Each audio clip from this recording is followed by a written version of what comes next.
వి gold trusted gold buyers. మీరు తాకట్టు పెట్టిన బంగారాన్ని విడిపించి ఈ రోజు ఉన్న మార్కెట్ ధరకు కొనబడును. గత 4-5 నెలల నుంచి యూట్యూబ్ లో గానీ, ఇన్స్టాగ్రామ్ లో గానీ, సోషల్ మీడియాలో బాగా వైరల్ అయిన కపుల్ అమర ప్రేమికులు అని అనుకోవచ్చు. మీ ప్రేమ గురించి మీరు ఎలా వర్ణించాలనుకుంటున్నారు? మా ప్రేమ వర్ణించడానికి మాటలు సరే. ఒకరికొకరు రోజు ఇచ్చుకో రాజు.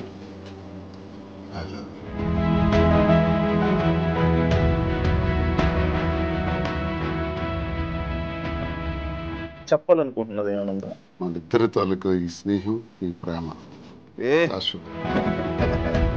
Chocolate teddy day, promise day, జీవితాంతం నా ప్రాణం పోయేంత వరకు, హగ్ డే, కిస్ డే. ఇప్పుడు మీరు ఇన్స్పిరేషన్ అంటారు, చాలా మందికి ఇన్స్పిరేషన్. అభిమానమా కాంట్రవర్సీ అంట. ఈ ఏజ్లో ఇలాంటి టైంలో మీరు ఒక 10 మందికి అలా కాదు, ఇంట్లో ఉండాలి, ఏ కష్టం వచ్చినా నిలబడాలి అని చెప్పలే కానీ ఇలా చేయడం ఎంతవరకు కరెక్ట్?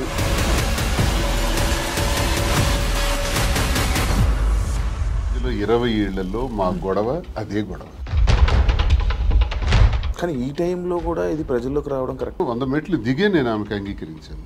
అప్పటికీ కాంప్రమైజ్ కాలేదు. ఆ తర్వాత తాళం వేసేస్తున్నారు ఇంటికి. ప్యాంటు షర్ట్ గాడంట, లుంగి షర్ట్ గాడంట.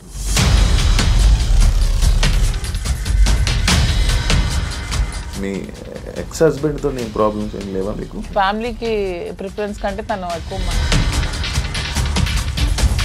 మిమ్మల్ని నమ్మి ఓట్లు వేయడానికి కానీ, లేకపోతే ఎవరైతే జనాలు ఉన్నారో వాళ్ళ మాటలను మీరు పట్టించుకుంటారా?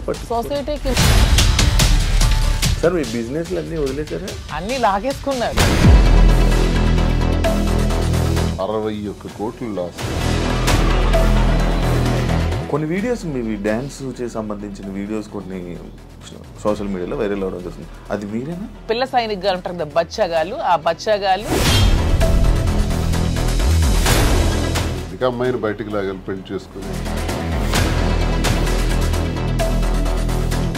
మందు పెట్టి ఇలా చేయడం వల్ల, లేకపోతే ఈ ఏజ్ లోనే ఆయనకి అవసరం. ఎవడైతే క్వశ్చన్ అడిగాడో వాడు.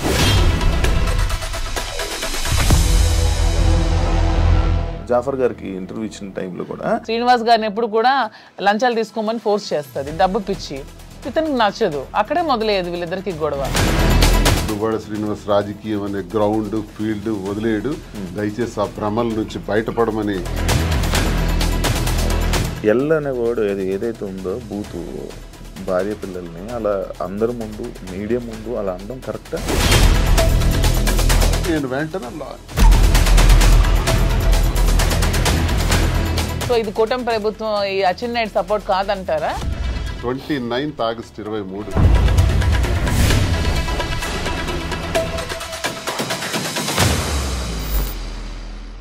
హాయ్ హలో నమస్తే, నేను మీ anchor Shiva. Welcome to iDream media. ఈ పాటికే నా ముందున్న గెస్ట్లు ఎవరో మీకు అర్థమైపోయి ఉంటుంది ప్రోమో చూడడం వల్ల. గత 4-5 నెలల నుంచి యూట్యూబ్లో కానీ, ఇన్స్టాగ్రామ్లో కానీ, సోషల్ మీడియాలో బాగా వైరల్ అయిన కపుల్ అమర ప్రేమికులు అని అనుకోవచ్చు. మాధురి గారు అండ్ దువ్వాడ శ్రీని గారు ఈరోజు మనతో ఉన్నారు. వాళ్ళిద్దరితో మాట్లాడి మనకు తెలియని విషయాలు తెలుసుకునే ప్రయత్నం అయితే ఈరోజు చేద్దాం. హాయ్ అండి, ఎలా ఉన్నారు? హాయ్ సార్, ఎలా ఉన్నారు? బాగున్నారా? ఫిబ్రవరి 14th వస్తుంది వ్యాలంటైన్స్ డే. దాని గురించి కూడా నేను లాస్ట్లో ఒక చిన్న ఇది ఉంది మీ ఇద్దరికి, దాని గురించి కూడా మాట్లాడదాం. హ్యాపీయా? Very very happy. మంచిగా ఆనందంగా ఉన్నారా? సంతోషంగా? ఆల్వేస్. ఎటువంటి ప్రాబ్లమ్స్ ఏం లేవా? ఏం లేదు. ఇద్దరు కలిసి ఉండడం స్టార్ట్ చేశాక ఎలాంటి మార్పులు చూసుకున్నారు మీ ఇద్దరు? చేంజెస్ గడిచిన జీవితంలో నేను ఏదైతే కోల్పోయాను అంటే, రాజకీయంగా చాలా అగ్రెసివ్గా, ముక్కుసూటిగా ఎంతటి వ్యక్తి గురించి అయినా సరే పదునైన మాటలతో మాట్లాడటం అలవాటు. ప్రజల పక్షాన పోరాటం అలవాటు. 25 ఏళ్ళుగా 18 సంవత్సరాలు అపోజిషన్ పాత్ర. అపోజిషన్లో కూడా ఉద్యమాలు, కేసులు, జైళ్ళు, 62 రోజుల పాటు జైలు జీవితం కూడా గడిపాను. ఇన్ని గడిపిన నాకు, ప్రజా జీవితాన్ని గడిపిన నాకు, ఎన్నికల్లో కూడా పోటీ చేసిన నాకు ఇంట్లో మాత్రం కొంచెం ఇబ్బంది ఉండేది మానసికంగా.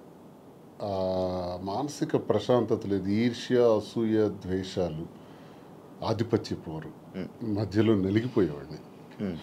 సరే కుటుంబం కదా, ఇవన్నీ దిగమింగుకోవాలి, భరించాలి అని తగ్గే ఆలోచించేవాడిని. కానీ అది పరిధులు దాటి ఇంటి విషయం బయటికి తీసుకురావటం జరిగింది మా ఇంట్లో. అది కార్యకర్తల వరకు, ప్రజల వరకు, ఆఖరికి అధిష్టానం వరకు, ఆఖరికి నా క్యారెక్టర్ అసాసినేషన్ చేసేంత వరకు. ఇలా వచ్చేటప్పుడు కొన్ని ఒంటరితనాన్ని నేను ఎదుర్కోవాల్సి వచ్చింది. ఇంటికి తాళం వేసేసుకోవడం, ఇబ్బందులు పెట్టేటప్పుడు మేమే రాజకీయాల్లోకి తీసుకొచ్చినటువంటి మా కుటుంబం నుంచి ప్రోత్సహించి మహిళల్లోనూ మంచి గౌరవం ఉన్నటువంటి సర్వీసెస్ ఎన్నో సొసైటీలో చేస్తున్నటువంటి మరి మాధురి లాంటి అమ్మాయి ఉంటే పార్టీకి బలం అవుతుందని తీసుకురావడం జరిగింది. తీసుకొచ్చిన తర్వాత ఆమె పనిచేసుకొని వెళ్తున్నటువంటి తీరులో భాగంగా మా కుటుంబం నుంచే పలు విమర్శలు ఎదుర్కొంటూ చాలా ఇబ్బందులు పడాల్సి వచ్చింది.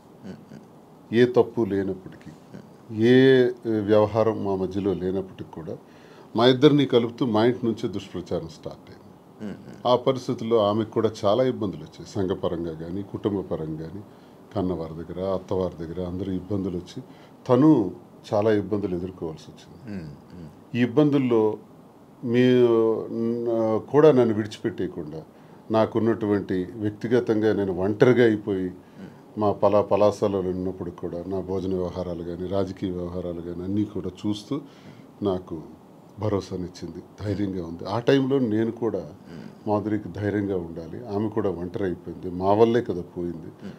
మా కుటుంబంలో అందరూ బాగానే ఉన్నాము, మా పిల్లలు బాగున్నారు, చదువుకున్నారు, డాక్టర్స్ అయ్యారు, ఆస్తులన్నీ కుటుంబానికి రాసేసాము.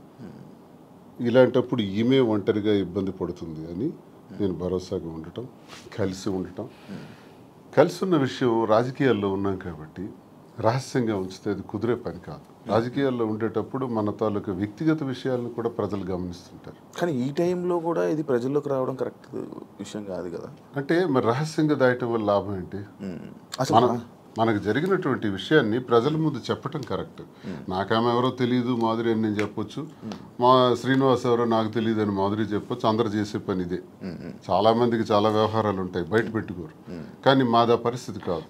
ఒక వ్యవహారం ఇతను ఇలా చేశాడు, ఇలా ప్రవర్తించాడని ఇంటి నుంచే అబ్జెక్షన్స్ వచ్చి గొడవలు పెట్టి దాన్ని రచ్చ చేసేటప్పుడు ఆ మీడియా ముందు నేను కూడా ఫ్యాక్ట్స్ చెప్పాలి. ఎస్, మేము ఈ పరిస్థితుల్లో కలవాల్సి వచ్చింది, మేము కలిసిన ఈ పరిస్థితుల్లో మేము ఈ నిర్ణయం తీసుకోవాల్సి వచ్చింది, మా నిర్ణయం ఇది అని స్పష్టంగా గత 4 నెలల క్రితమే మీడియా ద్వారా పబ్లిక్కి తెలియజేసాం. ఈ విషయం టెక్కల ప్రజలందరికీ తెలుసు, శ్రీకాకుళం జిల్లాలో తెలుసు, రాష్ట్ర ప్రజలకు తెలిసేటప్పుడు కొంత లేట్ అయింది. ఇది వాస్తవాలని మేము చెప్పి నిర్ణయం తీసుకున్నాం.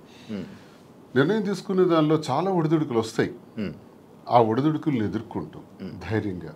మాకున్నటువంటి బాధ్యతలు కూడా ముఖ్యంగా ఉన్నాయి. పిల్లలు, ఆమెకు నాకు కలిపి 5 పిల్లలు. 5 పిల్లల్ని కూడా జాగ్రత్తగా చూసుకోవాలి. వాళ్ళకి వాళ్ళ జీవితాలని, వాళ్ళ చదువులు, వాళ్ళ ఆర్థిక పరిస్థితులు ఎటువంటి ఇబ్బంది లేకుండా చూడాలన్నది మా మొదటి నిర్ణయం. వాళ్ళకు భరోసాగా ఉండాలని. 2, ప్రజలే ఊపిరిగా, రాజకీయమే ఊపిరిగా బ్రతుకుతున్నటువంటి మాకు, మా మీద నమ్ముకున్నటువంటి ప్రజలు, కార్యకర్తలు, అభిమానులు అందరు ఉన్నారు. వాళ్ళందరినీ కూడా ఒక కంట కనిపెట్టి జాగ్రత్తగా వాళ్ళని చూసుకోవాల్సిన బాధ్యత కూడా మాకుంది. ఈ 2 నిర్ణయాలు తీసుకుని ఈ 2 సమపాళ్లలో చూసుకుంటూ ముందుకెళ్ళాలని మేము నిర్ణయం తీసుకున్నాం. సరే, చాలా హడిల్స్ ఫేస్ చేసాం. Now we are very happy. Actually ఇప్పుడు మీరు చెప్పిన విషయంలో ఇది చూసుకుంటే స్టార్టింగ్ మానసికంగా దానికి ఇంట్లోనే నాకు పీస్ఫుల్ లేకపోవడం వల్ల దీనివల్ల ఈ డిసిషన్ తీసుకోవాల్సి వచ్చింది. అంటే ఈ డిసిషన్ తీసుకున్నారా, లేకపోతే ఇంట్లోనే ఏమైనా అంతా మిమ్మల్ని బాధ పెట్టి ఇబ్బంది పెట్టి అంటే వాళ్ళే కావాలి అని అన్న వెర్షన్ కూడా కొన్ని వీడియోస్లో మనకు కనబడుతుంది. అంటే మిమ్మల్ని కావాలనుకుంటున్నారు, పిల్లలు కానీ లేకపోతే వైఫ్ కానీ కావాలనుకుని అంత ఫైట్ చేసినట్టు మాకు కనిపించింది. మళ్ళీ మీరు చెప్తుంది ఇంట్లో ఇలా ఇబ్బందులు ఉన్నాయి, అందుకు మానసికంగా నాకు లేకపోతే స్ట్రెస్ లేకపోతే ఇవన్నీ ఉండడం వల్ల నేను ఈ స్టెప్ తీసుకున్నాను అంటున్నారు. అంటే ఈ ఏజ్లో ఇలాంటి టైంలో మీరు ఒక 10 మందికి అలా కాదు, ఇంట్లో ఉండాలి, ఏం కష్టం వచ్చినా నిలబడాలి అని చెప్పలే, కానీ ఇలా చేయడం ఎంతవరకు కరెక్ట్ అనేది ఆడియన్స్. ఎంతోమంది జీవితాలకు ఎన్నో గొడవలు ఇలాంటివే నా దగ్గరికి వస్తే సర్దుబాటు చేసి సరిచేసి పంపినవాడిని. ఎన్నో కుటుంబాలను లైనప్ చేసేవాడిని. అది లైనప్ చేసే దానిలో ఆర్థిక ఇబ్బందులు ఉన్నా సరే వాళ్ళకి తోడ్పడి నిలబెట్టినటువంటి పరిస్థితి. నాకే ఇటువంటి పరిస్థితి వస్తాయి. ఇప్పుడు కుటుంబం అన్నాక, వివాహ జీవితం అన్నాక ఎన్నో సమస్యలు వస్తాయండి. ఆ సమస్యలన్నింటిని ఎదుర్కొనే ముందుకు అడుగు వెయ్యాలి. అదే కుటుంబ జీవితం అంటే, అదే వివాహ వ్యవస్థ అంటే. ఇవన్నీ బాగా తెలిసిన వాళ్ళని. కానీ నా పరిస్థితి ఏంటంటే ఆధిపత్య పోరు. ఇప్పుడు ఫర్ ఎగ్జాంపుల్ ఎమ్మెల్యేగా నేను పోటీ చేస్తుంటాను, ఆ టికెట్ నాకు కావాలి. వ్యాపారాల్లో పీక్స్కుంటాను, ఆ వ్యాపారం నా పేరున ఉండాలి. ఇదొక విచిత్రమైన కోణం అనమాట. కుటుంబం గురించి జరిగే చర్చ కాదు, ఆధిపత్యం గురించి జరిగే చర్చ. భర్త అయితే ఏంటి, భార్య అయితే ఏంటి అనుకుంటే గొడవే లేదు. ఉదాహరణకు రాజశేఖర రెడ్డి గారితో నేను అడుగులు వేశాను. విద్యార్థి దశ నుంచి ఆయనతోనే నా జీవితం ప్రారంభమైంది. నాకు జిల్లాకు కూడా పరిచయం చేసిన దువ్వాడ శ్రీనివాసన్ రాజశేఖర రెడ్డి గారు. సార్తో అంత చనువుగా ఉండేవాళ్ళం. పాదయాత్ర గట్టిగా ఆర్గనైజ్ చేశాను. ఆ పాదయాత్రలోనే హరిశ్చంద్రపురంలో నువ్వు పోటీ చేయి ఎర్రనాయుడికి వ్యతిరేకంగా నాకు టికెట్ కూడా డిసైడ్ చేసేసాను. చేసినప్పుడు సరేలేని ఇంకా నేను ఆ బిజీలో ఉంటుండగా వాణి తండ్రి రాజశేఖర రెడ్డి గారి దగ్గరికి వెళ్ళి ఆ టికెట్ మాకు ఇవ్వాలి, లేదంటే మేము ఇండిపెండెంట్గా వేస్తాం. అప్పుడు రాజశేఖర రెడ్డి గారు స్టేట్లో నా ఒక్కడికి ఒక బ్లాంక్ బీఫామ్ ఇచ్చారు. నీ పేరు రాసుకుంటావో, నీ వాణి పేరు రాసుకుంటావో నీ ఇష్టం, కానీ ఏదైనా జరిగితే నిన్నే నేను అడుగుతా, ఎలక్షన్ గురించి నీతోనే మాట్లాడుతూ, you are the incharge of the constituency అన్నారు. సరే ఆ బాధ్యత అప్పచెప్పారు సార్ అని నేనేం చేశానంటే డి వాణి అని పేరు రాసి ఇచ్చాను. అది 2004 సంవత్సరం, ఇది 2024 సంవత్సరం. ఈ ఎన్నికల మధ్యలో 20 ఏళ్లలో మా గొడవ అదే గొడవ. ఆ గొడవ వల్ల మాకు మనశ్శాంతి ఉండేది కాదు ఇంట్లోకి అడుగు పెట్టంగానే. నేను చిత్తడి నేలల కోసం, రైతుల కోసం, మత్స్యకారుల కోసం, స్వదేశీ మత్స్యకారుల కోసం ఒక 7-8 సంవత్సరాలు ఉద్యమాల్లో ఉండేవాడిని. ఆ ఉద్యమాల్లో నా మీద కేసులు, 18 కేసులు, 62 రోజులు జైలు జీవితం, నా మీద ఫైరింగ్ ఆర్డర్స్, ఇదంతా ఒక జీవితం. వీటన్నింటికి కూడా ఇంట్లో నుంచి సపోర్ట్ ఉండేది కదా. జైల్లో ఉండేటప్పుడు కూడా నన్ను పరామర్శించడానికి కూడా వచ్చే పరిస్థితి ఉండేది కాదు. ఇవన్నీ అనుభవించినా నా గుండెల్లోనూ దాచుకున్నాను. లాస్ట్కి మాధురి అనే అమ్మ ఇప్పుడు 28 ఏళ్ల నా జీవితంలో, 25 ఏళ్ల నా రాజకీయ జీవితంలో ఎప్పుడు నా దగ్గరికి మహిళలు రాలేదా? నేను ఎప్పుడైనా ఎవరితోనైనా అసభ్యంగా ప్రవర్తించానా? ఎవరితోనైనా అసభ్యంగా బిహేవ్ చేయలేదు కదా. మరి ఎందుకు ఇప్పుడే వచ్చింది నా మీద? ఎప్పుడు లేనిది ఇప్పుడే ఎందుకు క్రియేట్ చేశారు? కేవలం ఇది రాజకీయంగా వాడుకోవాలి, అంటే నన్ను బదనాం చేయాలి. అంటే మీ ఇద్దరు రిలేషన్లో ఉన్నారని ఫస్ట్ రూమర్ స్టార్ట్ చేశారా? మీకు లేకపోయినా కూడా తను రాజకీయంగా వచ్చింది, నేను రాజకీయంగా ఉన్నాను. ఓకే, ఇలా వస్తున్న వాళ్ళందరి మీద రూమర్స్ క్రియేట్ చేసేయచ్చా? అది ఇంట్లో నుంచి క్రియేట్ అయితే ఎంత పెద్ద సమస్య అవుతుంది. అది తప్పని చెప్పకుండా ఒకటి టికెట్ కోసం ప్రాధాన్యత, టికెట్ కోసం ఒక ప్రయత్నం. ఈ ప్రయత్నాలు నేను ఎలా తట్టుకోవాలి? పిల్లల్ని అల్లారు ముద్దుగా పెంచి, గుండెల మీద పెంచి, ఒక స్థాయికి తీసుకొచ్చి, కుటుంబాని కోసం తలగ్గి, ఆఖరికి టికెటే కదా కావాలి. అధిష్టానాన్ని నేను రిక్వెస్ట్ చేసా, టికెట్ ఆమెకి ఇచ్చేయండి అన్నాను. నేనే తగ్గిపోయాను. అప్పుడు వాణికి అధిష్టానం ద్వారా టికెట్ నేనే ప్రకటింపజేశాను. కానీ మళ్ళీ ఆమె గ్రాఫ్ కోల్పోయిన తర్వాత మళ్ళీ ఆ టికెట్ నాకే రావటం, నేనే పోటీ చేయాల్సిన అవసరం వచ్చింది. సో 100 మెట్లు దిగే నేను ఆమెకు అంగీకరించాను. అప్పటికీ కాంప్రమైజ్ కాలేదే. ఆ తర్వాత తాళం వేసేస్తున్నారు ఇంటికి. ఆ ఇంటికి తాళం వేసేటప్పుడు తలుపులు తన్నుకుని లోపలికి వెళ్ళలేక కాదు, అసలు మనసులో ఏం నడుస్తుంది? టికెట్ కావాలని టికెట్ తీసుకున్నారు, ఇంటికి తాళం వేశారు, సమాజంలో అభాస్పాలు చేశారు. ఇంక నేను ఎలా బ్రతకాలి? కారులో 7-8 రోజులు పడుకున్నాను. ఆఖరికి మా మదర్ దగ్గర వెళ్ళి ఒక 1 ఏడాది కాలం పట్టున్నాను. ఇవన్నీ టెక్కల ప్రజలకు తెలుసు, ఇవన్నీ మీలాంటి వాళ్ళు ఎంతమందికి తెలుసు? ఇన్ని బాధలు పడిన తర్వాత, ఇంటికి తాళం వేసిన తర్వాత, మనసులో నేను ఉండకూడదు, శ్రీనివాస్ నాకు అక్కర్లేదు అనుకునేటప్పుడు నేనేం చేయగలను? అలాంటిది ఎలక్షన్ తర్వాత కూడా ఇంటి మీదకి వచ్చి, ఇంటి మీద కూడా గొడవ పెట్టి, అక్కడ నేను టెంపరీగా కొట్టుకుని ఇంటి మీద, నువ్వు ఇక్కడి నుంచి పోవాలి. కోరికలు ఏంటంటే టెక్కల నుంచి బయటకు పో, ఎక్కడైనా ఉండు, మాధురితో ఉంటావో ఇంకెలా ఉంటావో నాకు అనవసరం, టెక్కల్లో మాత్రం నువ్వు ఉండటానికి వీల్లేదు. ఇలాంటి విచిత్రం. ప్యాంటు షర్ట్ గాడు అంటాం, లుంగీ షర్ట్ గాడు అంటాం, వాడికి ఏముందని చెప్పటం, మేమే తిండి పెట్టి పోషించాం, వాడు ఒక పూర్ ఫ్యామిలీకి చెందినవాడు అంటాం. అవునండి, ప్యాంటు షర్ట్ లుంగీ షర్ట్ గాడు భార్య అంటే వాళ్ళ అమ్మని, మా అమ్మని తిట్టడం, మా తమ్ముళ్ళని తిట్టడం, కుటుంబాలని అవమానపరచడం ఎంత భరిస్తాం? మీరు మీడియాలోనే చూసారు ఈ మాటలన్నీ. ఇవన్నీ భరించుకుంటా, తల్లిని తిడితే భరించాలి, తమ్ముళ్ళని తిడితే భరించాలి, నన్ను అవమానపరిస్తే భరించాలి. ఇవన్నీ భరించుకుంటానే ఉన్నాను 28 ఏళ్ళు పిల్లల కోసం. కానీ మరి తనది రహస్యంగా ఉంచలే. అది 4 వాల్స్ మధ్య సెటిల్ అయి ఉంటే, నిజంగా ఆ అభిమానంతో భర్తే కావాలని తను అనుకుని ఉంటే మాధురి ఇంట్లో ఉండేవారు, నేను నా ఇంట్లో ఉండేవాడిని. కథ ఇంతవరకు వచ్చి ఉండేది కాదు. పరిస్థితులు ప్రభావాలే మమ్మల్ని ఇంతవరకు తీసుకొచ్చిన ఈ పరిస్థితుల్ని మనం రహస్యంగా ఉంచుకోకూడదు, ప్రజలకు చెప్పాలి. ప్రజలకు వాస్తవాలను తెలియజేస్తే వాస్తవాల ద్వారా వాళ్ళు మంచి చెడులను గ్రహించి ప్రజలే దేవుళ్ళని నమ్మిన నేను ప్రజలకు ఇవి నేను తెలియజేస్తే వాళ్ళే మనకు అగ్రభాగాన్ని కూర్చోబెట్టగలరు, లేదా అధోపాతాళానికి తొక్కేయగలరు. ప్రజలకు ఆ శక్తి ఉంది. కాబట్టి ప్రజలకే చెప్తే నాకు న్యాయం జరుగుతుందని నేను నమ్మి ప్రజలకు మేమిద్దరం కూడా వాస్తవాలు తెలియజేస్తాం. ప్రజలు మా పరిస్థితికి ఇలా ఉండడానికి మా ఈ పరిస్థితులు ప్రభావాలే కారణం. ఆ కారణం నేను ఒంటరి, తను ఒంటరి, రోడ్డు మీద నిలబడాల్సిన పరిస్థితులు వచ్చేటప్పుడు ఒకరికొకరు భరోసాగా నిలబడ్డాం. ఆ భరోసా ప్రేమగా మారింది. ఓకే, మీరు అప్పటికి ఒంటరిగా ఉండేవాళ్ళ, మీ హస్బెండ్ గారు ఉండేవాళ్ళ విన్నాను? లేదు, పాలిటిక్స్కి వచ్చిన తర్వాత కొద్ది రోజుల తర్వాత ఏవి డిస్టర్బెన్సెస్ వల్ల నేను కొంచెం ఒంటరిగా ఉండడం జరిగింది. ఓకే, ఈయన గురించి ఒంటరిగా ఉండడం స్టార్ట్ చేశారు లేకపోతే? లేదు, ఆవిడ వలన నేను నా ఫ్యామిలీకి దూరమే ఒంటరిగా ఉండటం జరిగింది. మీ ఎక్స్ హస్బెండ్తో ఏం ప్రాబ్లమ్స్ ఏం లేవా మీకు? ప్రాబ్లమ్స్ అంటూ పెద్దగా లేవు, కానీ డిస్టర్బెన్సెస్ అంటూ ఉన్నాయి. అంటే తను ఎప్పుడు ఫారెన్లోనే ఉంటారు, తను ఎప్పుడు ఇండియాకి రావడానికి ఇష్టపడేవారు కాదు. నాకు ఫారెన్కి వెళ్ళడం ఇష్టం లేదు, నాకు ఎప్పుడు ఇండియాలో ఉండటం ఇష్టం. సో మేము ఎంత రిక్వెస్ట్ చేసినా వచ్చేవాళ్ళు కాదు. ఫ్యామిలీకి ప్రిఫరెన్స్ కంటే తను ఎక్కువ మనీకి ప్రిఫరెన్స్ ఇచ్చేవాళ్ళు. మేము చాలాసార్లు అడిగాం, ఇలా నాకు లోన్లీగా ఉండడం ఇష్టం లేదు, మీరు వచ్చి ఫ్యామిలీతోనే ఉండండి అని. తను ఒప్పుకునే వాళ్ళు కాదు. సో అలా మా మధ్యన డిస్టర్బెన్సెస్ పెరిగాయి. వాని వల్ల ఇంకొంచెం పెరిగి ఇంక సెపరేట్ అవుదామని నిర్ణయించుకున్నాం. ఓకే, మీ ఇద్దరు కలవడానికి రీజన్ ఎవరు, అసలు ముఖ్య కారణం ఎవరు? అంటే మీ ఇద్దరు పరిస్థితులు ప్రభావాలు అవసరం. పరిస్థితులు ప్రేమ కాదా? ప్రేమ కూడా పరిస్థితుల వల్ల మేము కలిసిన తర్వాత మా మధ్యలో ప్రేమ మొదలైంది. ఓకే, ఆ ప్రేమ కోస్తా ఎక్కువైంది. పలాసలో నేను ఉండేటప్పుడు ఎలా పోతే నాకెందుకు, నా కుటుంబ రాజకీయాల్లో తీసుకెళ్లి నన్ను స్పాయిల్ చేశారు, నా క్యారెక్టర్ అసాసినేషన్ చేశారని వాళ్ళ ఇంట్లో తను ఉండిపోవచ్చు, లేకపోతే తను నిర్ణయం తీసుకోవచ్చు. ఇంకా నన్ను పాపం ఒంటరిని చేస్తారు. ఆయన వెళ్ళి పలాసలో ఉన్నాడు, ఎలా భోజనం చేస్తున్నాడు, ఎక్కడికి వెళ్తున్నాడు, ఆయన కార్లు ఏంటి, ఆయన మనుషులు ఏంటి, ఆయన ఎక్కడ ఉండాలి, ఇవన్నీ చూడవలసిన అవసరం తనకేంటి? ఏంటి అవసరం? నాకేమైనా ఆస్తులు ఉన్నాయా, అంతస్తులు ఉన్నాయా, లేదా పవర్ ఉందా, లేకపోతే ఏముందని చెయ్యాలి.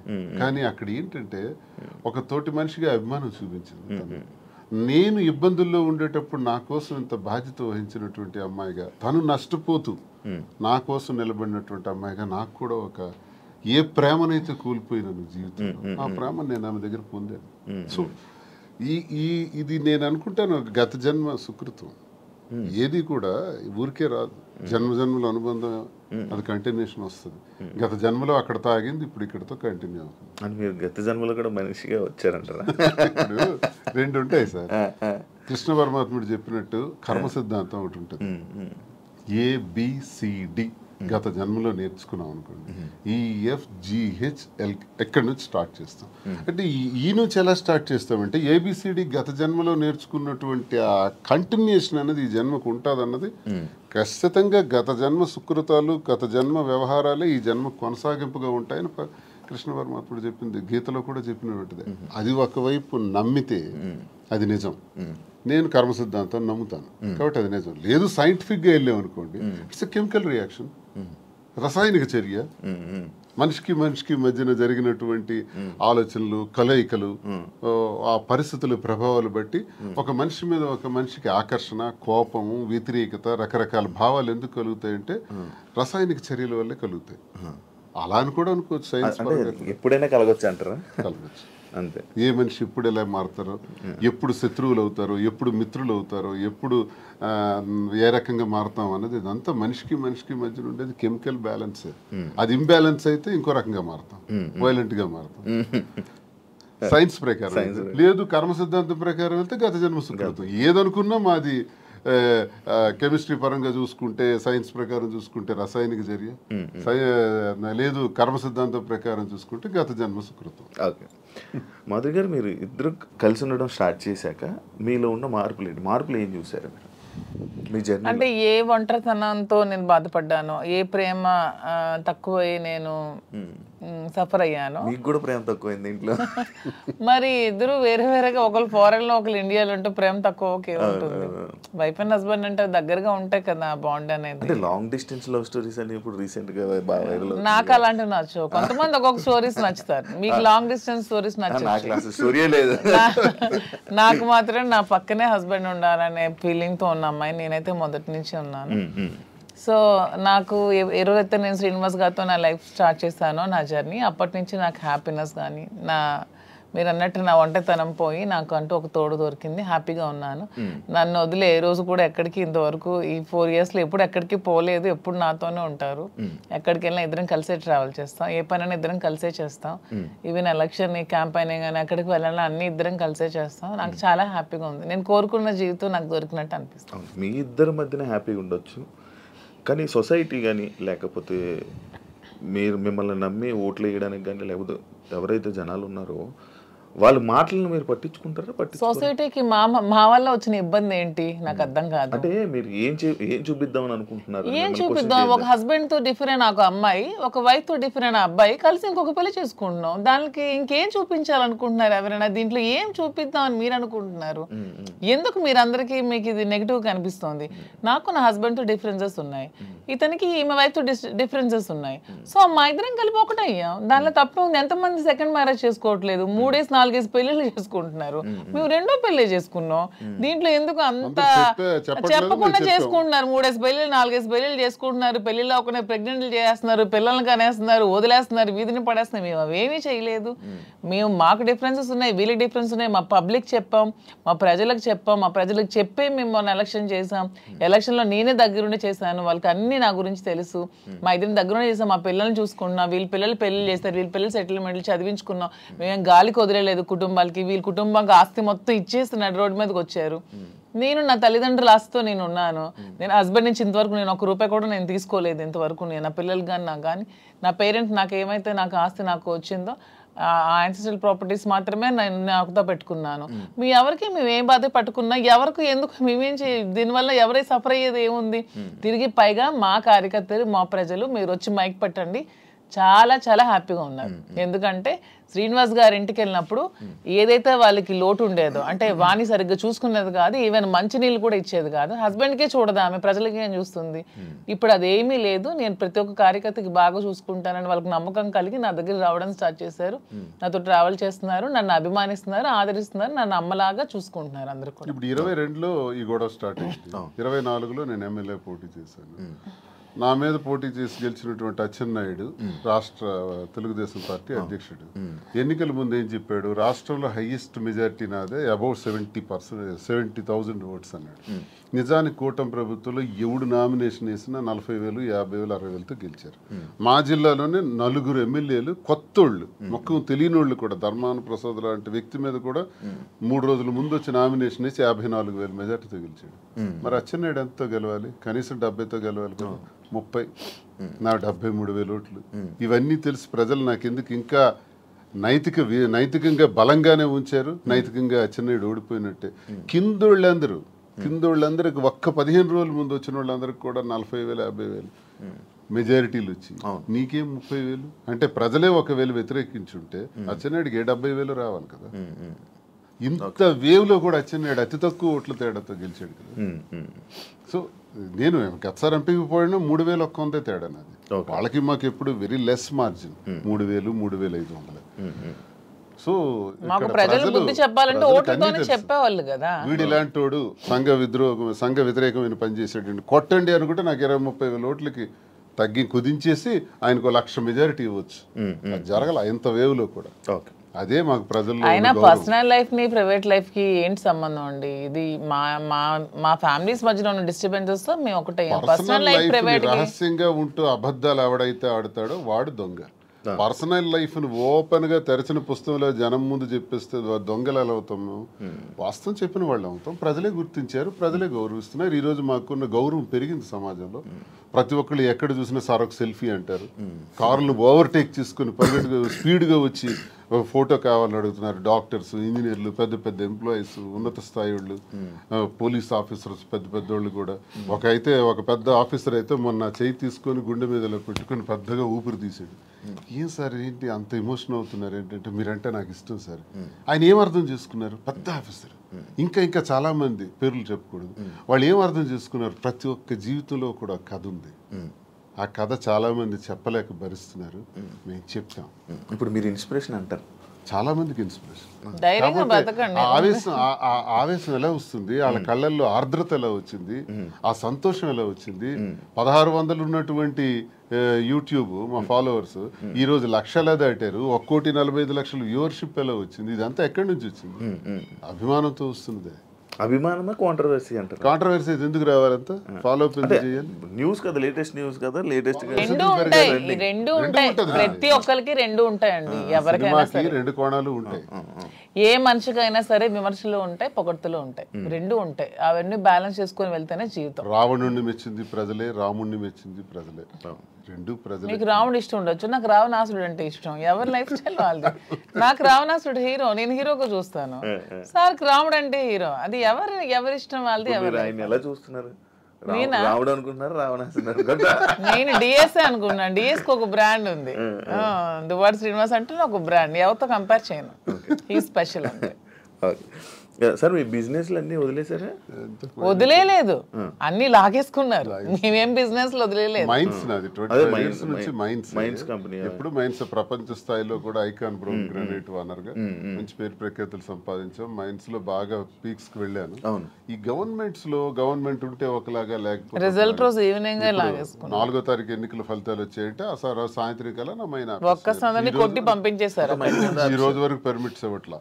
61 కోట్లు లాస్ సడన్ గా గవర్నమెంట్ రావటం వల్ల, కూటమి ప్రభుత్వంలో అచ్చెన్నాయుడు వీళ్ళు టార్గెట్ పెట్టారు. సరే ఇవన్నీ చేస్తుంటారు వాళ్ళు, భరిస్తారు. శ్రీను గారు అంత మైనింగ్ కంపెనీలు అలాంటి పెద్ద పెద్ద బిజినెస్లు చేసిన మీరు రీసెంట్గా చీరలు బిజినెస్లోకి తీసుకొచ్చేసారని చెప్పి కామెంట్స్ కామెంట్స్. దానికి బిజినెస్, శారీస్ బిజినెస్ కాదా? ఏదైనా బిజినెస్ ఏనండి. దానిలో కామెంట్ చేయడానికి ఏముంది? ఇప్పుడు శ్రీనివాస్ గారు ఎప్పుడు మైన్స్ బిజినెస్, తను ఫస్ట్ నుంచి కూడా. పర్లాకిముడిలో వరల్డ్ ఫేమస్ మెటీరియల్ తను అక్కడ ఉంది. పర్లాకిముడిలో తను క్వారీ చేశారు. ఆ క్వారీని కూడా ఇలా లిటిగేషన్స్ పెట్టి కేసులు పెట్టేసి ఇతను ఓడిపోగానే వాళ్ళ పార్టీ రాగానే టీడీపీ హయాంలో క్లోజ్ చేసేసారు. దాన్ని నిలదక్కుని పాపం మళ్ళీ కొత్తగా టెక్కల్లో స్టార్ట్ చేశారు. దాన్ని కూడా మొన్న రిజల్ట్ రోజు ఈవినింగే మొత్తం కూల్ చేశారు. పోర్టులో కాంట్రాక్ట్స్ వర్క్స్ చేశాం మేమిద్దరం. దాన్ని ఆపేశారు. సో ఇంకేం చేయాలి? నాకు ముందు నుంచి కూడా ఈ శారీస్ విషయంలో నాకు ఒక ప్యాషన్ ఉంది. నాకు ఒక ఫ్యాషన్ మీద ఒక ప్యాషన్తో, ఇంట్రెస్ట్తో నాకు ఈ శారీస్ స్టోర్ పెట్టాలని ఎప్పటి నుంచో ఆలోచన ఉంది. దట్టు ఈ శారీస్ బిజినెస్ ఏంటి, పాలిటిక్స్కి సంబంధం లేకుండా ఉండే బిజినెస్, పీపుల్కి, మాకు పబ్లిక్కి మాకు రిలేటెడ్గా ఉండే బిజినెస్ అనేది ఈ శారీస్ బిజినెస్. ఎందుకంటే మేము పబ్లిక్ ఎంత ఫెయిర్గా ఉంటే వాళ్ళు నచ్చితే మా దగ్గరికి వస్తారు, కొనుక్కుంటారు, వెళ్తారు. సో దీనిలో పొలిటికల్ ఇంటర్ఫీరెన్స్ అంటూ ఏమీ ఉండదు. సో అందుకని నేను శ్రీనివాస్ గారికి ఇంతవరకు మనం మైండ్స్ ఇవన్నీ చేసి ఎప్పుడు కోల్పోతూనే ఉన్నాం, ఎప్పుడు కూడా నిలదొక్కుకోలేదు. ఈ 4 yearsలో కూడా 30-40 crores వరకు పెట్టాం, లాస్ అయిపోయాం. మళ్ళీ ఇదే స్టార్ట్ చేసాం. మళ్ళీ నెక్స్ట్ టైం పార్టీ వస్తుందో రాదో, మళ్ళీ ఏమవుతుంది, పొలిటికల్గా ఇబ్బంది పడుతున్నాం. కాబట్టి ఇదన్నిటికీ డిఫరెంట్గా మనం తెలంగాణ అంటే ముందు నుంచి శ్రీనివాస్ గారికి నాకు హైదరాబాద్ మా ఫేవరెట్ ప్లేస్, మా ఇద్దరికి కూడా. హైదరాబాద్ ప్రజలు కూడా చాలా మంచి మనసున్న మనుషులు, ఎవరు వచ్చినా ఆదరిస్తారు. బ్రతకడానికి బ్రతుకు తెరువునిస్తుంది హైదరాబాద్. అదొక చాలా పెద్ద ప్రపంచం హైదరాబాద్ అనేది. చాలా మందికి లైఫ్ని ఇస్తుంది. సో ఈ ప్లేస్ని మనం చూస్ చేసుకుందాం. వెన్ కంపేర్ టు నాకున్న ఫ్యాన్ ఫాలోయింగ్లో ఒక 10% ఆంధ్రాలో ఉంటే 90% నాకు హైదరాబాద్లోనే ఉన్నారు. అంత మంచిగా నన్ను ఆదరిస్తున్నారు. సో మనం ఫస్ట్ బిజినెస్ హైదరాబాద్లో స్టార్ట్ చేద్దాం. నాకు ఇంట్రెస్ట్ ఉంది, మీరు కొంచెం సపోర్ట్ చేయండి. అపార్ట్ ఫ్రమ్ యువర్ పాలిటిక్స్ నా కోసం ఒక 10% టైం మీరు కేటాయించి బ్యాక్ ఎండ్లో ఉంటూ నాకు సపోర్ట్ చేయండి అని చెప్పాను. చెప్పగానే శ్రీనివాస్ గారు కూడా దీనికోసం మేము 5-6 months నుంచి దీని మీద మేము వర్కౌట్ చేసాం. కొన్ని షాప్స్కి తిరిగాం. వీవర్స్ ప్రైస్ కంటే కూడా వీళ్ళు ఎక్కువ ప్రైస్కి అమ్ముతున్నారు షాప్స్, రిటైలర్స్. అవన్నీ బ్రేక్ డౌన్ చేసి పబ్లిక్కి మనకు గుడ్ రిలేషన్షిప్లా ఉండాలనే ఆలోచనతో డైరెక్ట్గా వీవర్స్ దగ్గరికి వెళ్ళి మాట్లాడి మేమే మగ్గాలు అవి ఏర్పాటు చేసుకొని మేమే మెటీరియల్ ఇస్తూ వీవర్స్ని కూడా బ్రతికిద్దామనే ఆలోచనతో వాళ్ళతో శారీస్ మేమే దగ్గరుండి వీవింగ్ చేయించుకొని ఆ ఓవెన్ శారీస్ని పెట్టి మేము శారీ స్టోర్ పెట్టి ఓపెన్ చేసి ప్రజలందరికీ కూడా క్వాలిటీతో అండ్ తక్కువ ప్రైస్లో ఇద్దామని నిర్ణయించుకొని ఈ శారీ స్టోర్ అనేది ఓపెన్ చేస్తున్నాం. ఫస్ట్ బ్రాంచ్ మదీనాగూడలో స్టార్ట్ చేస్తున్నాం. విత్ ఇన్ 3 months జూబ్లీ హిల్స్లో స్టార్ట్ చేస్తాం. విత్ ఇన్ ఇంకొంచెం రోజుల్లో ఇంకొక 4-5 బ్రాంచెస్ కూడా ఎస్టాబ్లిష్ చేయాలన్న ఆలోచనతోనే ఉన్నాం. అంతేగాని శారీస్ బిజినెస్ అనేది తక్కువగా చూడకండి. కూర్చోడానికి కాదు, అంటే ఒక మంచి గ్రేట్ లీడర్ శ్రీకాకుళంలో మంచి దువ్వాడ శ్రీని గారు అంటే మంచి నేమ్ ఉంది. అంత లీడర్లా ఉండేవాళ్ళు. ఆయన నోట్లో నుంచి ఎప్పుడు లైక్ జనాల దగ్గరికి వెళ్ళి అవి ఇవి వినేవాడు. కాకపోతే మైనింగ్ కంపెనీ బిజినెస్ చేసేవారు, ఒక మంచి బిజినెస్ మ్యాన్ అనుకునే వాళ్ళం. కానీ అలాంటి ఆయనతో నోట్లో నుంచి మేము ఇలా శారీ బిజినెస్ చేయబోతున్నాం ఇలా చెప్తుంటుంటే ఎలా ఉండే ఆయన్ని ఎలా చేశారు, ఎలా ఉండే ఆయన ఎలా చేయడం. బిజినెస్ అనేది ఏదైనా బిజినెస్, అది ఏదైనా చిన్న ప్రొడక్ట్ అయినా పెద్ద ప్రొడక్ట్ అయినా బిజినెస్ అనేది బిజినెస్ కింద క్యాలిక్యులేట్ చేయాలి. అది చీర జాకెట్టా లేకపోతే ఇంకేంటా అని చూడకూడదు. బిజినెస్ నాకు దీంట్లో ఇంట్రెస్ట్ ఉంది. ఇంతవరకు మైండ్స్ లో అతనికి ఇంట్రెస్ట్ ఉంది, మైండ్స్ వల్ల కోల్పోయాం. సో నా ఇంట్రెస్ట్ ఒకసారి వచ్చి చూడండి, చేద్దాం. మీకు తనకి ప్రజలే ఇష్టం, తనకి ప్రజాజీవితం ఇష్టం, ఇది కూడా ప్రజలకు లింకప్ అయ్యేది. మా కింద ఒక 100 మంది పనిచేస్తారు. మా ప్రజా సంబంధాలు ఇంకొంచెం బాగుంటాయి, ఇంకొంచెం మనకి పీపుల్ తో బాండింగ్ పెరుగుతుంది. వాళ్ళు కూడా మనం తక్కువ ప్రైస్ కి ఇస్తే ఓకే, శ్రీనివాస్ గారు మౌజీ దగ్గరికి వస్తే మనకు తక్కువ ప్రైస్ కి శారీ వస్తుందని గుడ్ విల్ మనకు వస్తే చాలు, కోట్లు సంపాదించాల్సిన అవసరం లేదనే ఉద్దేశంతో శారీ స్టోర్ ఓపెన్ చేస్తాం. ఓకే, అంటే ఈ బిజినెస్కి దువ్వాడ గారు 3-4 కోట్లు ఎంతో ఇచ్చారు. ఆయన డబ్బులు ఇచ్చి ఈ బిజినెస్ కోసం శ్రీనివాస్ గారు ఎవరేమనుకున్నా నాకు అనవసరం. శ్రీనివాస్ గారు అన్ని ఆస్తులు వానికి రాసిచ్చేసి వచ్చేసారు. With empty hands he came out. అక్కడి నుంచి మా లైఫ్ని మళ్ళీ మేము ప్రారంభించుకున్నాం. దీనికోసం మా పేరెంట్స్ ఇచ్చిన ప్రాపర్టీస్ మాత్రమే నేను సేల్ చేసి బిజినెస్లో పెడుతున్నాను. అలానే నాది వేరు శ్రీనివాస్ గారు వేరని మాకు లేదు. మీరు అడిగిన క్వశ్చన్కి ఆన్సర్ చెప్పాం. మా ఇద్దరు తన దగ్గర ఎన్ని కోట్లున్నా నాకు ఇస్తారు. ప్రెసెంట్ లేవు, లాగేసుకున్నారు అందరూ. ఉంటే నాకు ఇస్తారు ఖచ్చితంగా. సో నా దగ్గర ఉన్న ప్రతిదీ అతనిదే. మా ఇద్దరి మధ్యలో నీది నాది అనే తేడా లేదు. అయినా మా ఇద్దరు ఇప్పుడు మొగుడు పల్లాలి. మా ఇద్దరు నాదైనా ఒకటి అతనిదైనా ఒకటి, ఎవరికి సంబంధం లేదు. ఎవరు డబ్బులు పెడితే మీకేంటి ప్రాబ్లం? మీ బిజినెస్ చేస్తున్నావా, మంచి ప్రొడక్ట్ అందిస్తున్నావా అనేది మీరు చూడండి. డబ్బు గురించి ఆయనకి దగ్గర అయ్యారని కూడా టాక్, అది ఫేక్ అదే చెప్తున్నాను కదా. మీరు కావాలంటే అన్ని మొత్తం డాక్యుమెంట్స్ అవన్నీ వెనక్కి తీసుకోండి, ఆస్తులన్నీ రాసిచ్చి తను చెప్తున్నాను 0 బ్యాంక్ బ్యాలెన్స్ తో వచ్చారు నా దగ్గరికి. అందుకే నేను అంటున్నాను, మా బంధం మీరు ఎన్ని కామెంట్ చేసుకున్నా మాది 100% ప్యూర్ లవ్. ఎందుకంటే నేను అతని నుంచి ఏది ఆశించలేదు, 1 రూపాయి ఆశించలేదు. అతను పదవిలో లేరు, నేను పదవిని ఆశించడానికి. అతను డబ్బులు లేవు, డబ్బు ఆశించడానికి. ఏమి ఆశించుకున్నా 100% అతని మనసు, అతని వ్యక్తిత్వం, అతని హానెస్టీ, అతని హంబుల్నెస్ ఇవే చూసి నేను ఇష్టపడ్డాను. దాంతోనే ఇప్పుడు కలిసి ఉన్నాం. అతని దగ్గర ఏ ఆస్తులు లేవు, అన్ని బాణీకి ఇచ్చేసి వచ్చేసారు. ఇటీవల కాలంలో ఒక 2 కోట్ల రూపాయలు విలువైన 2.5 కోట్ల విలువైనటువంటి ఒక అసెట్ విశాఖపట్నంలో అమ్మారు. అలాగే శ్రీకాకుళంలో కూడా కొన్ని ల్యాండ్స్ అమ్మారు. అమ్మి ఈ డబ్బులన్నీ కూడా అక్యుములేట్ చేసి ఈ బిజినెస్ లో మా ఫాదర్ నాకు ఇచ్చిన ప్రాపర్టీస్ అన్ని నేను ఇప్పుడు అమ్మేశాను. ఎప్పటి నుంచో మా ఫాదర్ నాకు ఇచ్చే 2009 నుంచి అవి నా పేరు మీద ఉన్నవి. ఇప్పుడు బిజినెస్ కోసం నేను అమ్మేసి మరి బిజినెస్ స్టార్ట్ చేశాను. అంటే మీరు స్టార్టింగ్ అంటే ఆయనకి పరిచయం అవ్వకముందు నుంచి, రాజకీయంలోకి రాకముందు నుంచి మీరు మేము ఫైనాన్షియల్ గా వెల్ సెటిల్డ్. మా ఫాదర్ వాళ్ళు వెల్ సెటిల్డ్, మా హస్బెండ్ వాళ్ళు కూడా వెల్ సెటిల్డ్. అన్ని వెల్ సెటిల్డ్ ఫ్యామిలీ ఫైనాన్షియల్ గా. మాకు ఫైనాన్షియల్ గా ప్రాబ్లమ్స్ కానీ ఏమి కూడా లేవు, ఎప్పుడు కూడా లేవు. వెల్ సెటిల్డ్ ఫ్యామిలీనే. ఇప్పుడు వీటి కోసం మేము ఆస్తులు అమ్మాల్సి వచ్చింది, లేకపోతే ఆస్తులు అమ్మాల్సిన అవసరం కూడా లేదు. ఎందుకంటే ఎలక్షన్ లో ఉన్న డబ్బులు కొంచెం ఉంటే అవి కూడా కోల్పోయాను. మా ఇద్దరు ఉండడానికి ఇల్లు కూడా కట్టుకున్నాం, దానికోసం కొంచెం డబ్బులు పెట్టవలసి వచ్చింది. సో ఇప్పుడు మళ్ళీ బిజినెస్ స్టార్ట్ చేయడానికి ఈ ప్రాపర్టీస్ అమ్మాల్సి వచ్చింది. లైక్ అంటే ఈ కామెంట్స్ రావడానికి గల రీజన్స్ ఏంటంటే, మీరు అది కొన్ని వీడియోస్ మీ డ్యాన్స్ చేసి సంబంధించిన వీడియోస్ కొన్ని సోషల్ మీడియాలో వైరల్ అవ్వడం జరుగుతుంది. అది మీరేనా? అది ఇప్పటికీ చెప్తున్నాను, అది నేను కాదు. అసలు ఆ మనిషి కూడా నా అలాగ లేదు. అది ఎందుకు ఎవరికి అనిపించింది, ఎవరికి పెట్టాలనిపించిందో కావాలనే కూటమి ప్రభుత్వం వాళ్ళే ఖచ్చితంగా దీన్ని ఈ పిల్ల సైనికులు ఉంటారు కదా బచ్చగాళ్ళు, ఆ బచ్చగాళ్ళు ఈ కొంతమంది కలిపి ఐటీడీపీ అని ఇదొన్న పేజ్లో పెట్టి అనవసరంగా ట్రోల్ చేశారు. అలానే డాన్స్ చేసే అమ్మాయిని నేనేం కామెంట్ చేయట్లేదు. నాకు రికార్డింగ్ డాన్స్లు నాకు స్టేజ్ల మీద డాన్స్ చేసుకోవాల్సిన అవసరం నాకైతే ఎప్పుడూ లేదు. ఎనీబడి కెన్ ప్రూవ్ చేసుకోండి. సార్ అప్పుడే చెప్పారు ప్రూవ్ చేసుకుంటే నేను 1 crore rupees వాళ్ళకి గిఫ్ట్ ఇస్తానని. మొన్న ఛానల్లో కూడా నాకు అవసరం లేదు. అలానే నేను ఒకటే చెప్తున్నాను, ఎవరి బ్రతుకుతారు కోసం వాళ్ళు చేసుకుంటారు. ఇదే డాన్స్ స్టేజ్ మీద పబ్లిక్ గా బట్టలు ఇప్పి చేస్తున్నారు, వాళ్ళేమో హీరోయిన్లు అంటున్నారు. స్టేజ్ మీద చేస్తే స్టేజ్ రికార్డింగ్ డాన్సర్లు అంటారు, నానా రకాల పేరు పడుతున్నారు. నేను ఎవరు అమ్మాయిని కామెంట్ చేయట్లేదు. నాకైతే మీరు వెళ్ళి మా ప్లేస్ లో ఎంక్వైరీ చేసుకోండి, నేను పుట్టిన ప్లేస్ లో మా అత్తగారి ప్లేస్ లో. ఈ విమర్శలు చేసేవాళ్ళు ఎవరైనా ఆ అమ్మాయి మాధురి అని ప్రూవ్ చేస్తే 1 crore ఇస్తాం. ఒకవేళ వాళ్ళు ప్రూవ్ చేయలేకపోతే వాళ్ళు సరెండర్ అవుతామంటే అమ్మాయి ఎవరో కూడా మేమే తెచ్చి పెడతాం. ఎందుకు అమ్మాయిని బయటికి లాగాలి, పెళ్లి చేసుకుని హ్యాపీగా ఉంది కాబట్టి.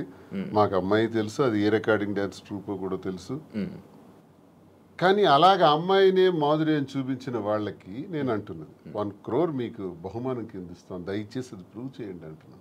అంటే చీప్ ట్రిక్స్ ప్లే చేయడం, ట్రోల్ చేసి ఎందుకు అలా ట్రోల్ చేయాల్సిన అవసరం ఏముందో నాకు అర్థం కాదు. అలా చేస్తే ఏమొస్తుంది? అంటే ఇప్పుడు మాధురికి నాకు మేము ఒక మనసుతో ఉన్నాం కదా, మరి అలా చేస్తే ఏమొస్తుంది మీకు? ఎవడా చేసేవాడు? రికార్డింగ్ డాన్స్ చేసే అమ్మాయిని పెళ్లి చేసుకుని, రికార్డింగ్ డాన్స్ అమ్మాయిని ఓవర్సీని పెళ్లి చేసుకుని నీకేంటి నొప్పి? పెట్టినోడికి ఏంటి నొప్పి? అలాగైతే మీరు డాన్స్ చేసి మీరే నొప్పుకున్నట్టు. నేను కాదు కదా, నేను ఒప్పుకోవడానికి అమ్మాయి నేను కాదు. నేనైతే నిజంగా నేను ఒప్పుకుంటాను. I'm very bold and straight forward. నేను ఒప్పుకుంటాను. If it is me I will agree. నేనే అదా, నేను డాన్స్ చేసిన వీడియోస్ చాలా ఉన్నాయి, నేను పెట్టుకుంటున్నాను కదా. నేను చేసి నేనే పెట్టుకుంటాను. నేను అది కానప్పుడు నేను ఎలా ఒప్పుకుంటాను? అలానే అదే అంటున్నాను, ఒకవేళ డాన్స్ చేసిన అమ్మాయినే దువ్వాసం చేసుకుంటే మీకేంటి పెయిన్? అమ్మాయి మాత్రం అమ్మాయి కాదా, ఆడపిల్ల కాదా? ఎందుకు అంత ట్రోల్ చేయాల్సిన అవసరం ఏముంది? అంత నెగిటివిటీ స్ప్రెడ్ చేయాల్సిన అవసరం ఏముందని అడుగుతున్నాను నేను. ఒకవేళ ఆ అమ్మాయే మాధురి అని ప్రూవ్ చేయాలనుకుంటే 1 crore బహుమతి ఇస్తాం, తీసుకురండి అంటున్నాం. ఎవరైతే వచ్చారో వాళ్ళకి. అంటే ఇప్పుడంటే ఏ జనరేషన్ వచ్చేసింది, ఫేస్లు మార్పిడి ఇది. ఆ వీడియో చూస్తే అప్పుడు ఇప్పుడు 2003 వయసు ఎంత తెలుసు? ఏమండి నాకు ఇప్పుడు 34 years అండి. 2000 అన్న ఏజ్ ఎంత ఉంటది? ఓకే, ఆ వీడియో ఎప్పుడు చాలా ఓల్డ్. నేను 2000 అన్న ఏజ్ ఎంత ఉంటుంది చెప్పండి? 2005 లో నేను 10th. నాకు ఎంత ఏజ్ ఉంటుంది? నాకు 2010-11 అప్పుడు నేను ఎంత పిల్లని ఉంటాను? ఆ అమ్మాయి అంత డాన్స్ నాకు నేను ఎలా చేయగలను? కొంచెం నా పోనీ అట్లీస్ట్ నా చిన్నప్పుడు ఫోటోలు ఏవో చూపిస్తే మీకు తెలుస్తుంది. ఎప్పుడో మాదిరి చూపిస్తున్నారు కదా. అట్లీస్ట్ 2005 లో నేను 10th. పోనీ అప్పుడు నాతో చదువుకున్న వాళ్ళకి తెలుస్తుంది కదా. ఏదో మీలాంటి వాళ్ళు నమ్మాలి, ఎవరు తెలియని వాళ్ళు. తెలిసిన వాళ్ళకి ఏంటో తెలుసు.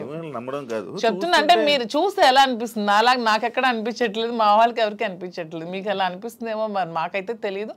మా అందరికీ తెలుసు, ఎవరు మా జిల్లా అందరికీ తెలుసు అది నేను కాదని. ఇంక మిగతా వాళ్ళు నమ్మితే నమ్మొచ్చేమో కానీ ప్రతి ఒక్కరికి తెలుసు. ఇంక నమ్మినా నమ్మకపోయినా పర్వాలేదు, నేను అనుకున్నా కూడా ఐ డోంట్ కేర్ అంటున్నాను. పోనీ అమ్మాయి కూడా డాన్స్ బాగా చేస్తుంది అనుకుంటే అనుకోండి, దానిలో ఐ డోంట్ కేర్.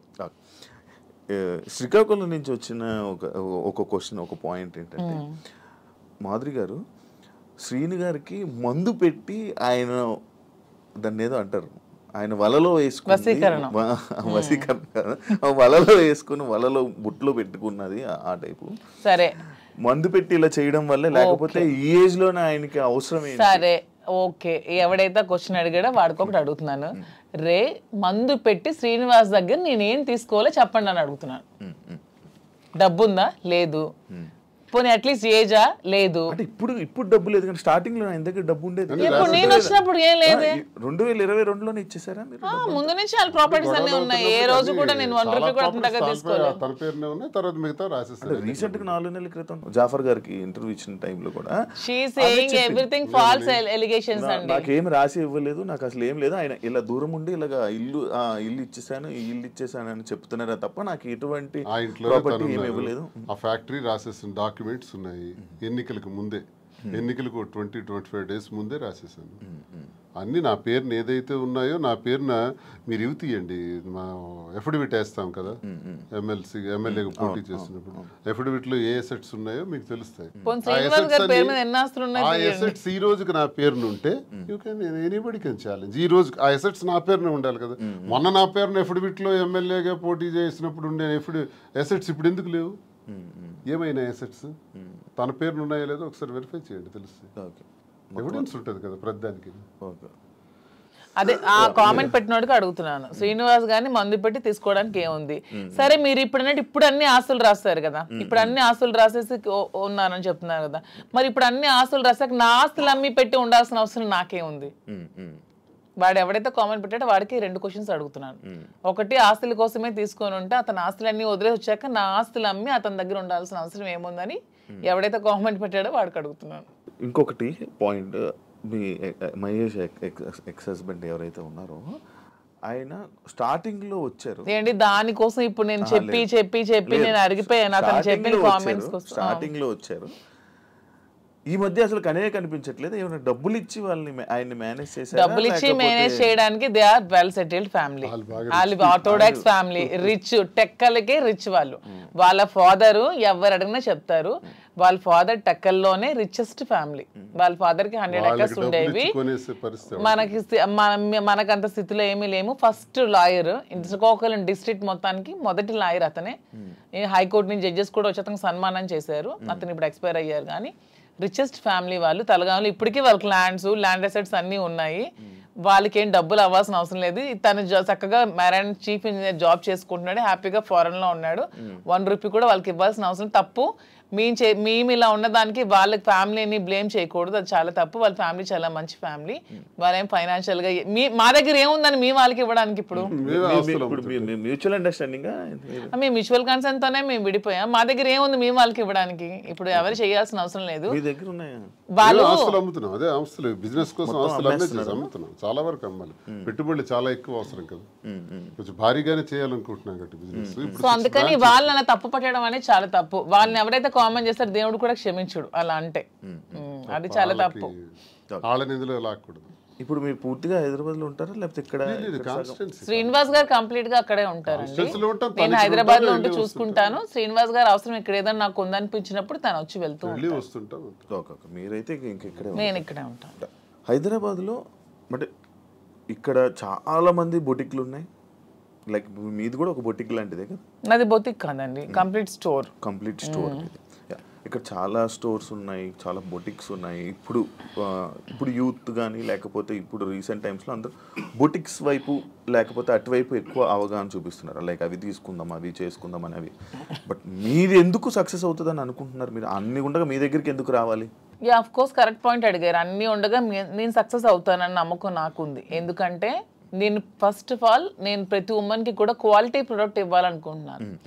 కొన్ని వెరైటీస్ ఉన్నాయి, టస్సెస్, ఆర్గాంజాస్, రాసిల్స్, చాలా వెరైటీస్ ఉంటాయి.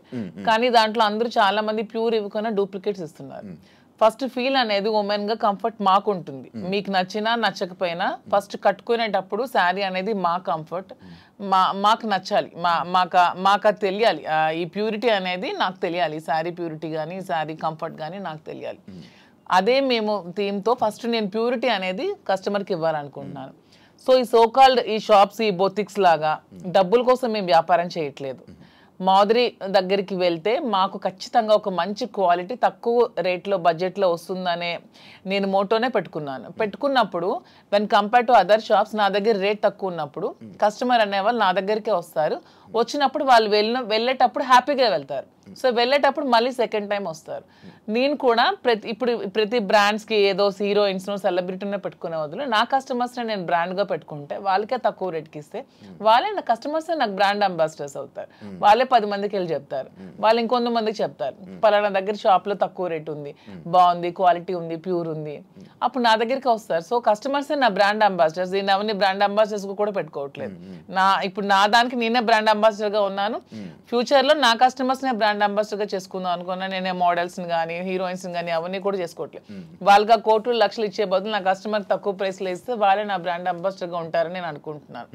సో ప్యూరిటీ, క్వాలిటీ, రేట్ రీజనబుల్గా ఉన్నప్పుడు నా దగ్గర కాకుండా కస్టమర్ ఎక్కడికో ఎందుకు వెళ్తాడు? నాకు డబ్బులు అవసరం లేదు, నాకు కావాల్సింది గుడ్ విల్, ప్రజలతో సత్సంబంధాలు బాగుండాలి.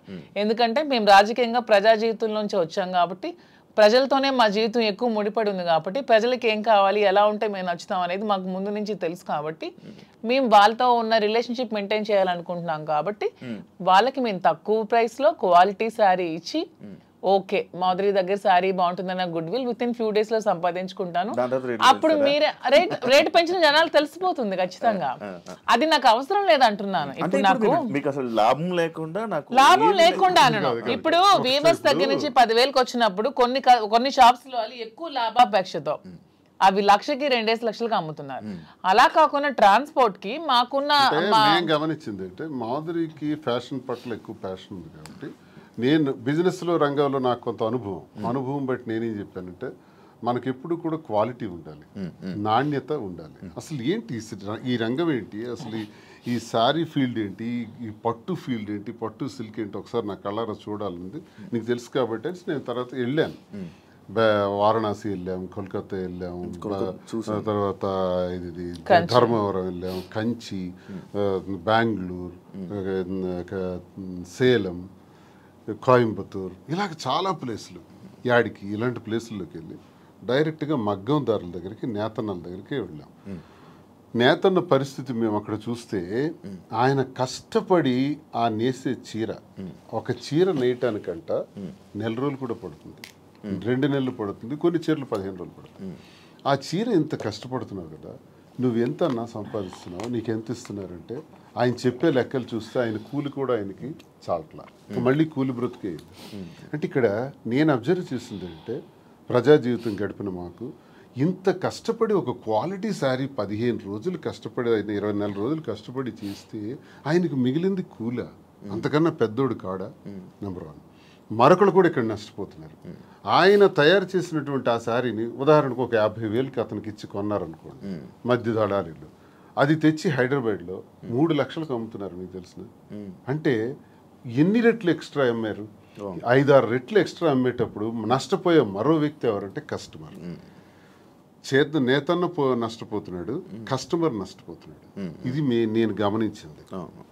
నేనేం చెప్పానంటే మనం లాభాపేక్షతో లాభాలు సంపాదించేయాలనుకుంటే 1,00,000 వ్యాపారాలు ఉంటాయి. నాకు తెలుసు చాలా వ్యాపారాలు ఉన్నాయి. ఇందులో నువ్వు ఇంట్రెస్ట్ పెడుతున్నావు కాబట్టి ఇందులో చెయ్యాలి అనుకుంటే నా తాలూకు ఉద్దేశం అంటే నాణ్యత ప్రాధాన్యత, నాణ్యతే ప్రామాణికం. ఈ 2 మైండ్లో ఎప్పుడు పెట్టుకో. Quality is our predominance. ఈ 2 బ్రెయిన్లో పెట్టుకుని ఆ ఏదైతే నేతన్న దగ్గర తీసుకుంటున్నామో ఆ నేతన్నకి మనం ఆర్థికంగా సహకరించి మరికొంత వెసులుబాటునిచ్చి అతను ఆ నేసేటట్లు చేసి అవన్నీ కలెక్ట్ చేద్దామని చెప్పి ఇప్పుడు 4-5 నెలల్లో మొత్తం దేశం నలుమూల నుంచి కలెక్ట్ చేసి దాన్ని స్టోర్లో పెట్టేటప్పుడు దానికి జిఎస్టీలు, ట్రాన్స్పోర్ట్ ఛార్జెస్, ప్రాఫిట్స్, మెయింటెనెన్స్ అన్నీ వేసుకుంటే 50,000 రూపాయల సారీని ఎంత కమ్మొచ్చు? 80,000కి అమ్మండి, 90,000కి అమ్మండి, అయితే 1,00,000కి అమ్మండి. 3 లక్షలు ఏంటండి? ఇది మోసం కదా కస్టమర్కి.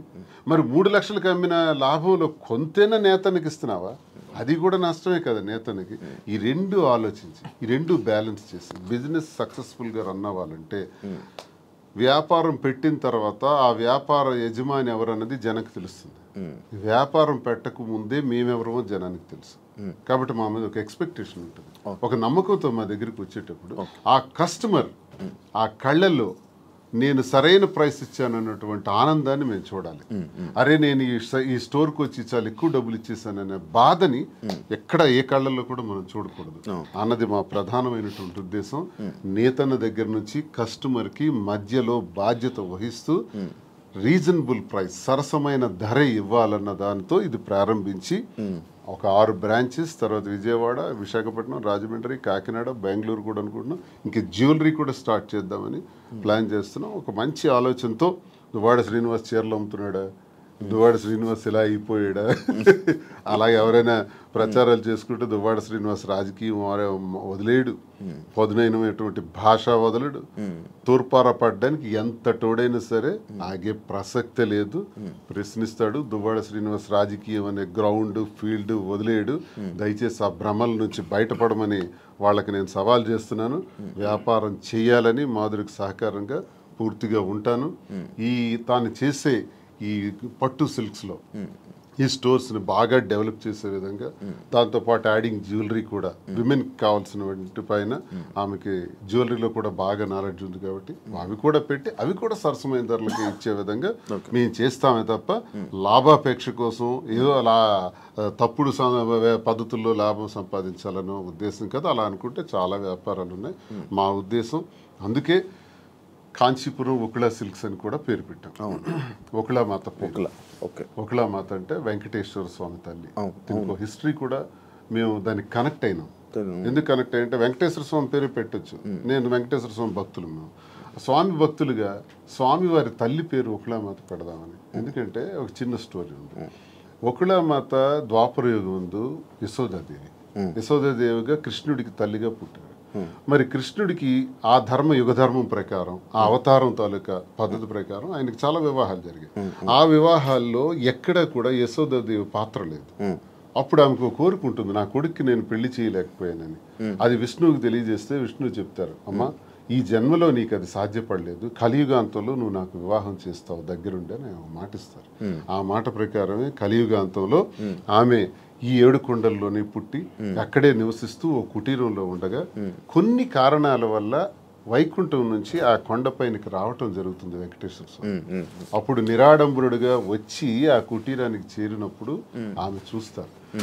నువ్వెవరు బాబు అని అడిగితే ఆయన సమాధానం చెప్పారు, నీ ఊరు అంటే అన్ని ఊళ్ళు నావే, నీ పేరు అంటే అన్ని పేర్లు నావే అని చెప్తారు. అప్పుడు ఒకళాదేవి ఒకళామాతగా కదా జన్మించారు. నీ పేరు శ్రీనివాసుడు అని పేరు పెడతాను, ఇక నుంచి నేను శ్రీనివాసుడు అని పిలుస్తాను అంటే వెంకటేశ్వర స్వామికి శ్రీనివాసుడు అని పేరు పెట్టింది ఒకళామాత. అక్కడి నుంచి అప్పుడు చెప్తారు ఆయన ఎవరన్నది ఆమెకు అర్థమవుతుంది. అమ్మా గత జన్మలో నీకు ఇచ్చిన మాట ప్రకారం నేను వచ్చాను, ఆకాశరాజు కుమార్తె పద్మావతికి ఇచ్చి నా వివాహ ఏర్పాట్లు నువ్వే దగ్గరుండి చెయ్యని చెప్తారు. అప్పుడు తల్లిగా ఆకాశరాజు దగ్గరికి వెళ్ళి పద్మావతితో మాట్లాడి శ్రీనివాసుడికి ఇచ్చి వివాహం చేసే దానిలో వివాహ వేడుకలు ఎంత బ్రహ్మాండంగా చేస్తారంటే ఒకళామాత. పెళ్లి కూతురు ఎలా ఉండాలి, పెళ్లి కొడుకు వెంకటేశ్వర స్వామి సాక్షాత్ ఎలా ఉండాలి, పెళ్లికి డబ్బులు కావాలి, ప్రతి పెళ్లికి అప్పు అవుతుంది.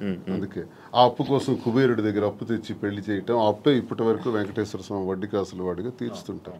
సో మేమెందుకు కనెక్ట్ అయినామంటే సాంప్రదాయాలకు నెలవైన, పెళ్లిళ్లకు నెలవైన, మంచి హస్తవాసి కలిగిన ఆ వెంకటేశ్వర స్వామి వారి తల్లి ఒకళామాత పేరుని కాంచీపురం పట్టు సిల్క్స్ కి నెలవైన ఆ ప్రాంతాన్ని కంచి కామాక్షిదేవి ఆశీస్సులతో కాంచీపురం ఒకళ సిల్క్స్ అని పేరు పెట్టి ఈ పట్టు చీరలు ఏదైతే మేము అమ్ముతామో సాంప్రదాయాలకు నెలవైన అమ్మవారి ఆశీస్సులతో ప్రతి ఒక్కరి చేతికి తాకాలని, వారి పాదాలని, వెంకటేశ్వర స్వామి విగ్రహం కూడా అక్కడ పెడుతున్నాం, ఒకళామాత విగ్రహం కూడా ఉంటాయి, వారి పాదాలకు తాకి ఆ వస్త్రాలను అందరికీ అందజేయాలనే ఉద్దేశంతో కాంచీపురం ఒకళ సిల్క్స్ అని పేరు పెట్టాం. అందుకు మీకు స్టోరీ తెలియజేస్తాను. ఇది ఒక దీని మీద ఇంత ఎక్సర్సైజ్ చేసామని చెప్పడానికి మీకు తెలియజేస్తాను. ఇంత కష్టపడి ఇంత ఎక్సర్సైజ్ చేసి లాభాపేక్ష కోసం చేసింది కాదు, ఒక గుడ్ విల్ పెంచుకోవటానికి, మరింత సేవలు వ్యాపార రంగం ద్వారా కూడా అందించడానికి ప్రజలకు ఇది మేము చేస్తున్నాం. మీ యూట్యూబ్ ఛానల్ ఎలా నడుస్తుంది? బాగా నడుస్తుంది? లేదండి, షాప్ గోల్లో పడి యూట్యూబ్ ఆపేసాను, చాలా రోజులు అయింది.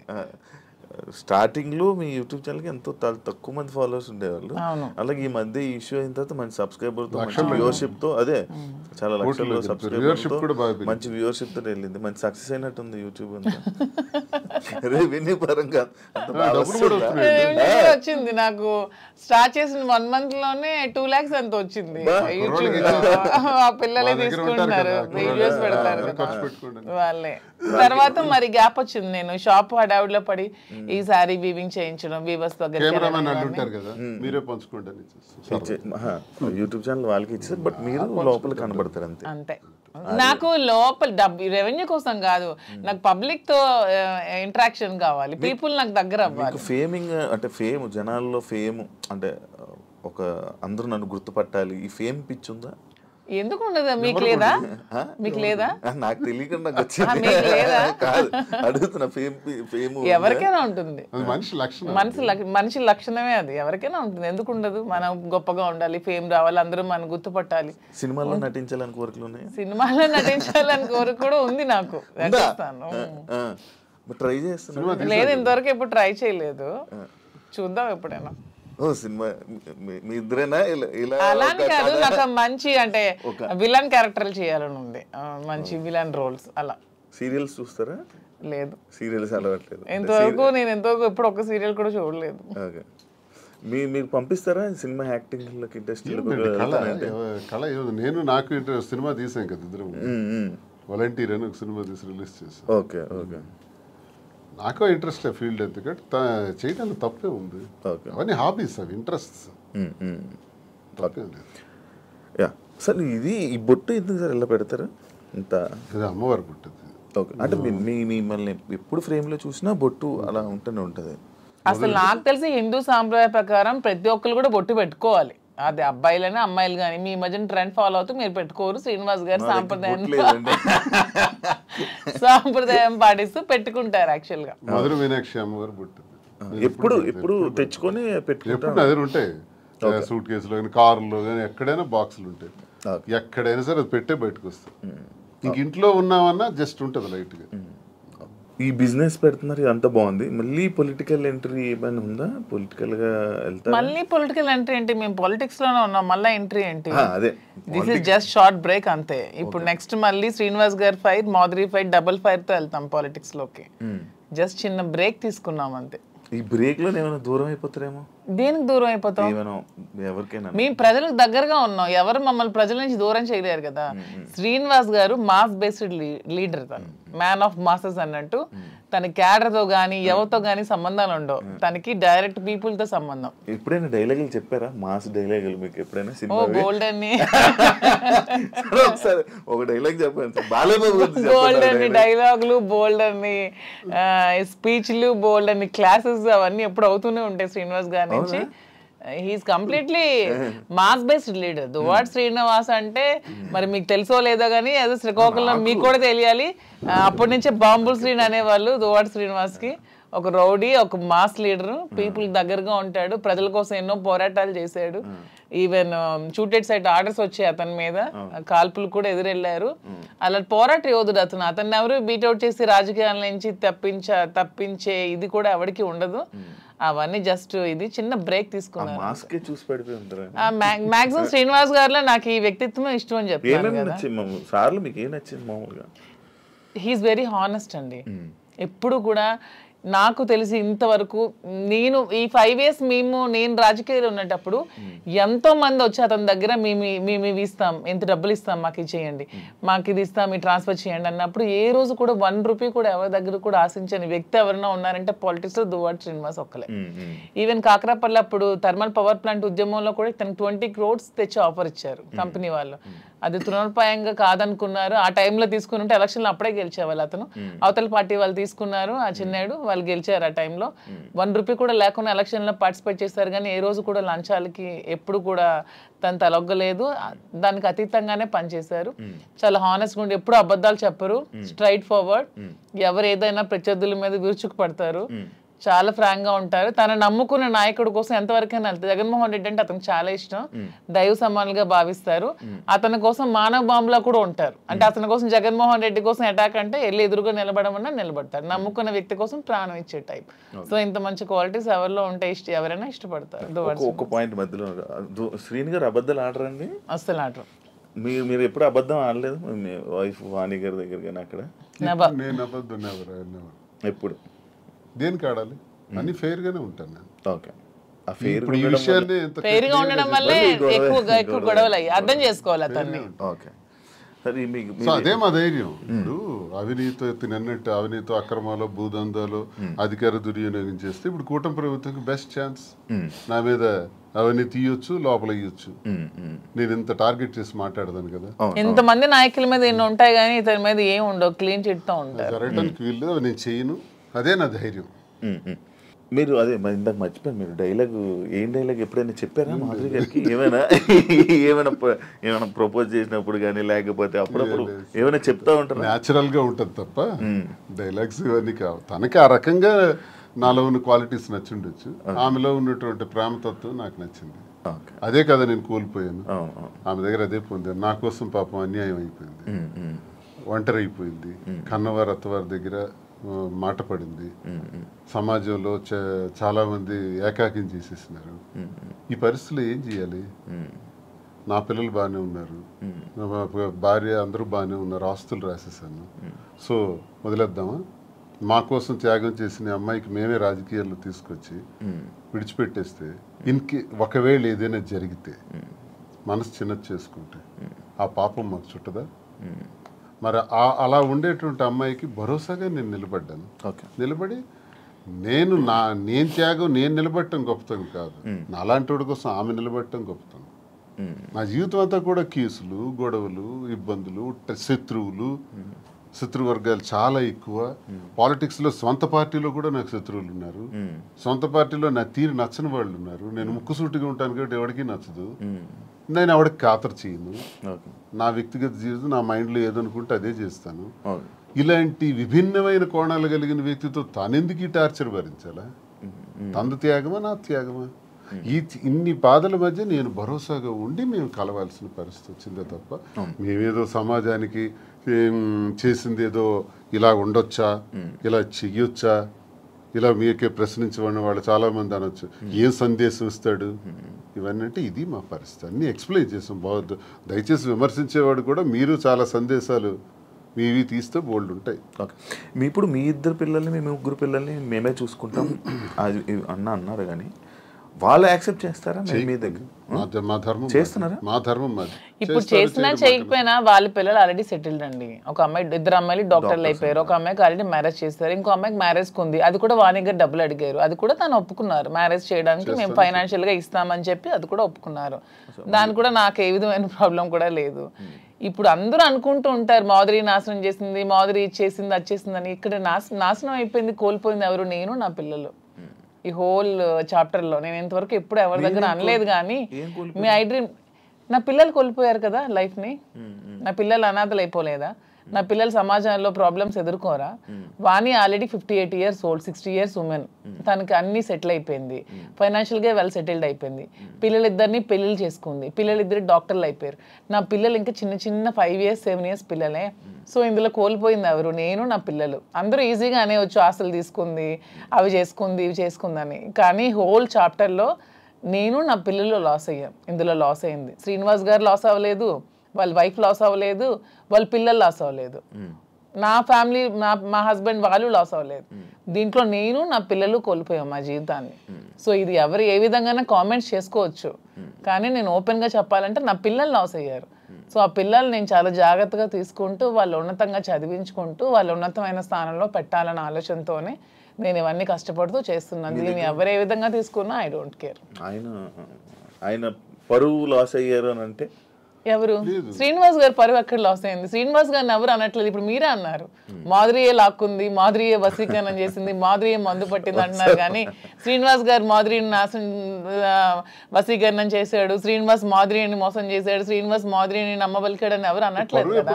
అంటే దేశద్రోహం చేసిన, అవినీతి చేసిన, ఇంకోటికి తాలూకు ఆస్తులు దోచేసిన ఇలాంటివి పరుగుపోయాం. అసలు ఇది మా పర్సనల్ ఇష్యూ అండి. పర్సనల్ ఇష్యూకి దీనికి సంబంధం ఏంటి? పర్సనల్ ఇష్యూ మా మానసిక సంఘర్షణ వల్ల మేము తీసుకున్న నిర్ణయాలు. నన్ను క్యారెక్టర్ అసాసినేషన్ చేశారు, నన్ను పొలిటికల్ గా నన్ను ట్రోల్స్ చేస్తున్నారు, నన్ను కామెంట్స్ చేస్తున్నారు, నన్ను కాంట్రవర్సీలో పెడుతున్నారు, ఎన్ని నెగిటివ్ కామెంట్స్ చేస్తున్నారు, నాది కాని వీడియోస్ నేనని పెడుతున్నారు, నాది కాని వాయిస్లు నావని పెడుతున్నారు. ఏ యాక్సిడెంట్ లో ఎన్ని ఎన్ని ఒకటా రెండా ఈ 6-7 నెలలుగా నా మీద ఎన్ని చేయాలన్నది ఎవ్వరికి ప్రపంచంలో ఏ పని లేదన్నట్టు ఒక్క మాధురియే ఉందన్నట్టు నన్నే అటాక్ చేస్తూ, నన్నే ట్రోల్ చేస్తూ, నన్నే సెంటర్ చేస్తూ, నన్నే టార్గెట్ చేస్తూ ఎంత చేయాలో అంత చేస్తున్నారు. నేను ఏ రోజు పోలీస్ స్టేషన్ మెట్లు ఎక్కానని నాకు తెలియదు, పోలీస్ స్టేషన్ చూసానని తెలియదు. ఈ పొలిటికల్ లైఫ్లోకి వచ్చాక, శ్రీనివాస్ గారి లైఫ్లోకి వచ్చాక స్టేషన్లకు తీసుకెళ్ళి కూర్చోబెట్టారు, ఎన్ని పెట్టారు. సో అన్ని కోల్పోయింది నేను, నా పిల్లలు లాస్ అయ్యాం దీంట్లో. వాణి అని చెప్పొచ్చు ఇంటర్వ్యూల ముందుకు వచ్చి, ఏం కోల్పోయిందో చెప్పమానండి.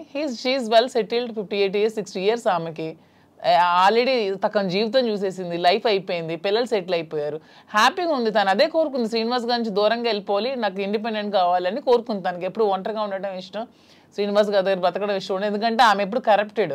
శ్రీనివాస్ గారిని ఎప్పుడు కూడా లంచాలు తీసుకోమని ఫోర్స్ చేస్తుంది, డబ్బు పిచ్చి. ఇతనికి నచ్చదు, అక్కడే మొదలయ్యేది వీళ్ళిద్దరికి గొడవ. ఇతను ఎప్పుడు ఫోర్స్ చేసేది డబ్బులు తీసుకోండి. శ్రీనివాస్ గారు ఎప్పుడు అలాంటివి చేయరు. ఆమె ఎప్పుడు కరప్టెడ్, ఆమె ఎప్పుడు అది చేస్తుంది. శ్రీనివాస్ గారికి ప్రజా జీవితంలో ఉండడం ఇష్టం, ఆమెకి శ్రీనివాస్ గారిని ప్రజలను దూరం చేసి ఆ పదవుల్ని వాణి పొందడం ఇష్టం. ఇవన్నీ కుదరకాలు విడిపోయి ఆమె సెటిల్ అయింది, హ్యాపీగా డైవర్స్ కావాలని. సో ఇక్కడ కోల్పోయింది నేను, నా పిల్లలు మాత్రమే. ఇప్పుడు మీ పిల్లలు మీ దగ్గర ఉన్నారా? నా దగ్గర ఉన్నారు, మీతోనే ఉంటున్నారు. శ్రీనివాస్ గారు ఒక్కొక్కటి ఉంది, మీ గుండెల మీద చేసుకొని చెప్పండి. ఇంటి నుండి బయటకు వచ్చారు కదా, భార్య బిడ్డల్ని మిస్ అవుతున్నాను, లేకపోతే నేను చేస్తుందంతా తప్పు అని ఎప్పుడూ మీకు అనిపించలేదా? భార్య అనే వ్యక్తి దగ్గర ఎప్పుడూ నిచ్చెన పోరాటమే. మాకు ఎప్పుడు సుఖం లేదు, నాతో ఉండాలని తను అనుకోవట్లేదు కాబట్టి నేను తనతో ఉండాలని అనుకోవాల్సిన దానిలో అర్థం లేదు. ఇకపోతే పిల్లల్ని ప్రాణప్రదంగా పెంచాం, చదివించాం, నా ధర్మం నేను నిర్వర్తించాను. ఇంకో పాపకు పెళ్ళి ఉంది, అది మేమిద్దరం కలిపి నిర్ణయం తీసుకున్నాం. ఆ పెళ్లికి సంబంధించిన ఏర్పాట్లు కూడా చేయాలని. They are on the platform నా. చెల్లిన రూపాయి అంటారు. ఇద్దరు పిల్లల్ని చెల్లిన రూపాయలని చేశాను. ఆ రూపాయి 1000 రూపాయలు అవచ్చు, 1 కోటి రూపాయలు అవచ్చు, ఎంతైనా అవచ్చు, చేసాం. నన్ను వాళ్ళు కోరుకుంటే ఈ పరిస్థితి వచ్చి ఉండేది కాదు. ఇప్పుడు ప్రేమ అన్నదే మనిషిని దగ్గర చేస్తుంది. నేను అనుకుంటే అయిపోదు.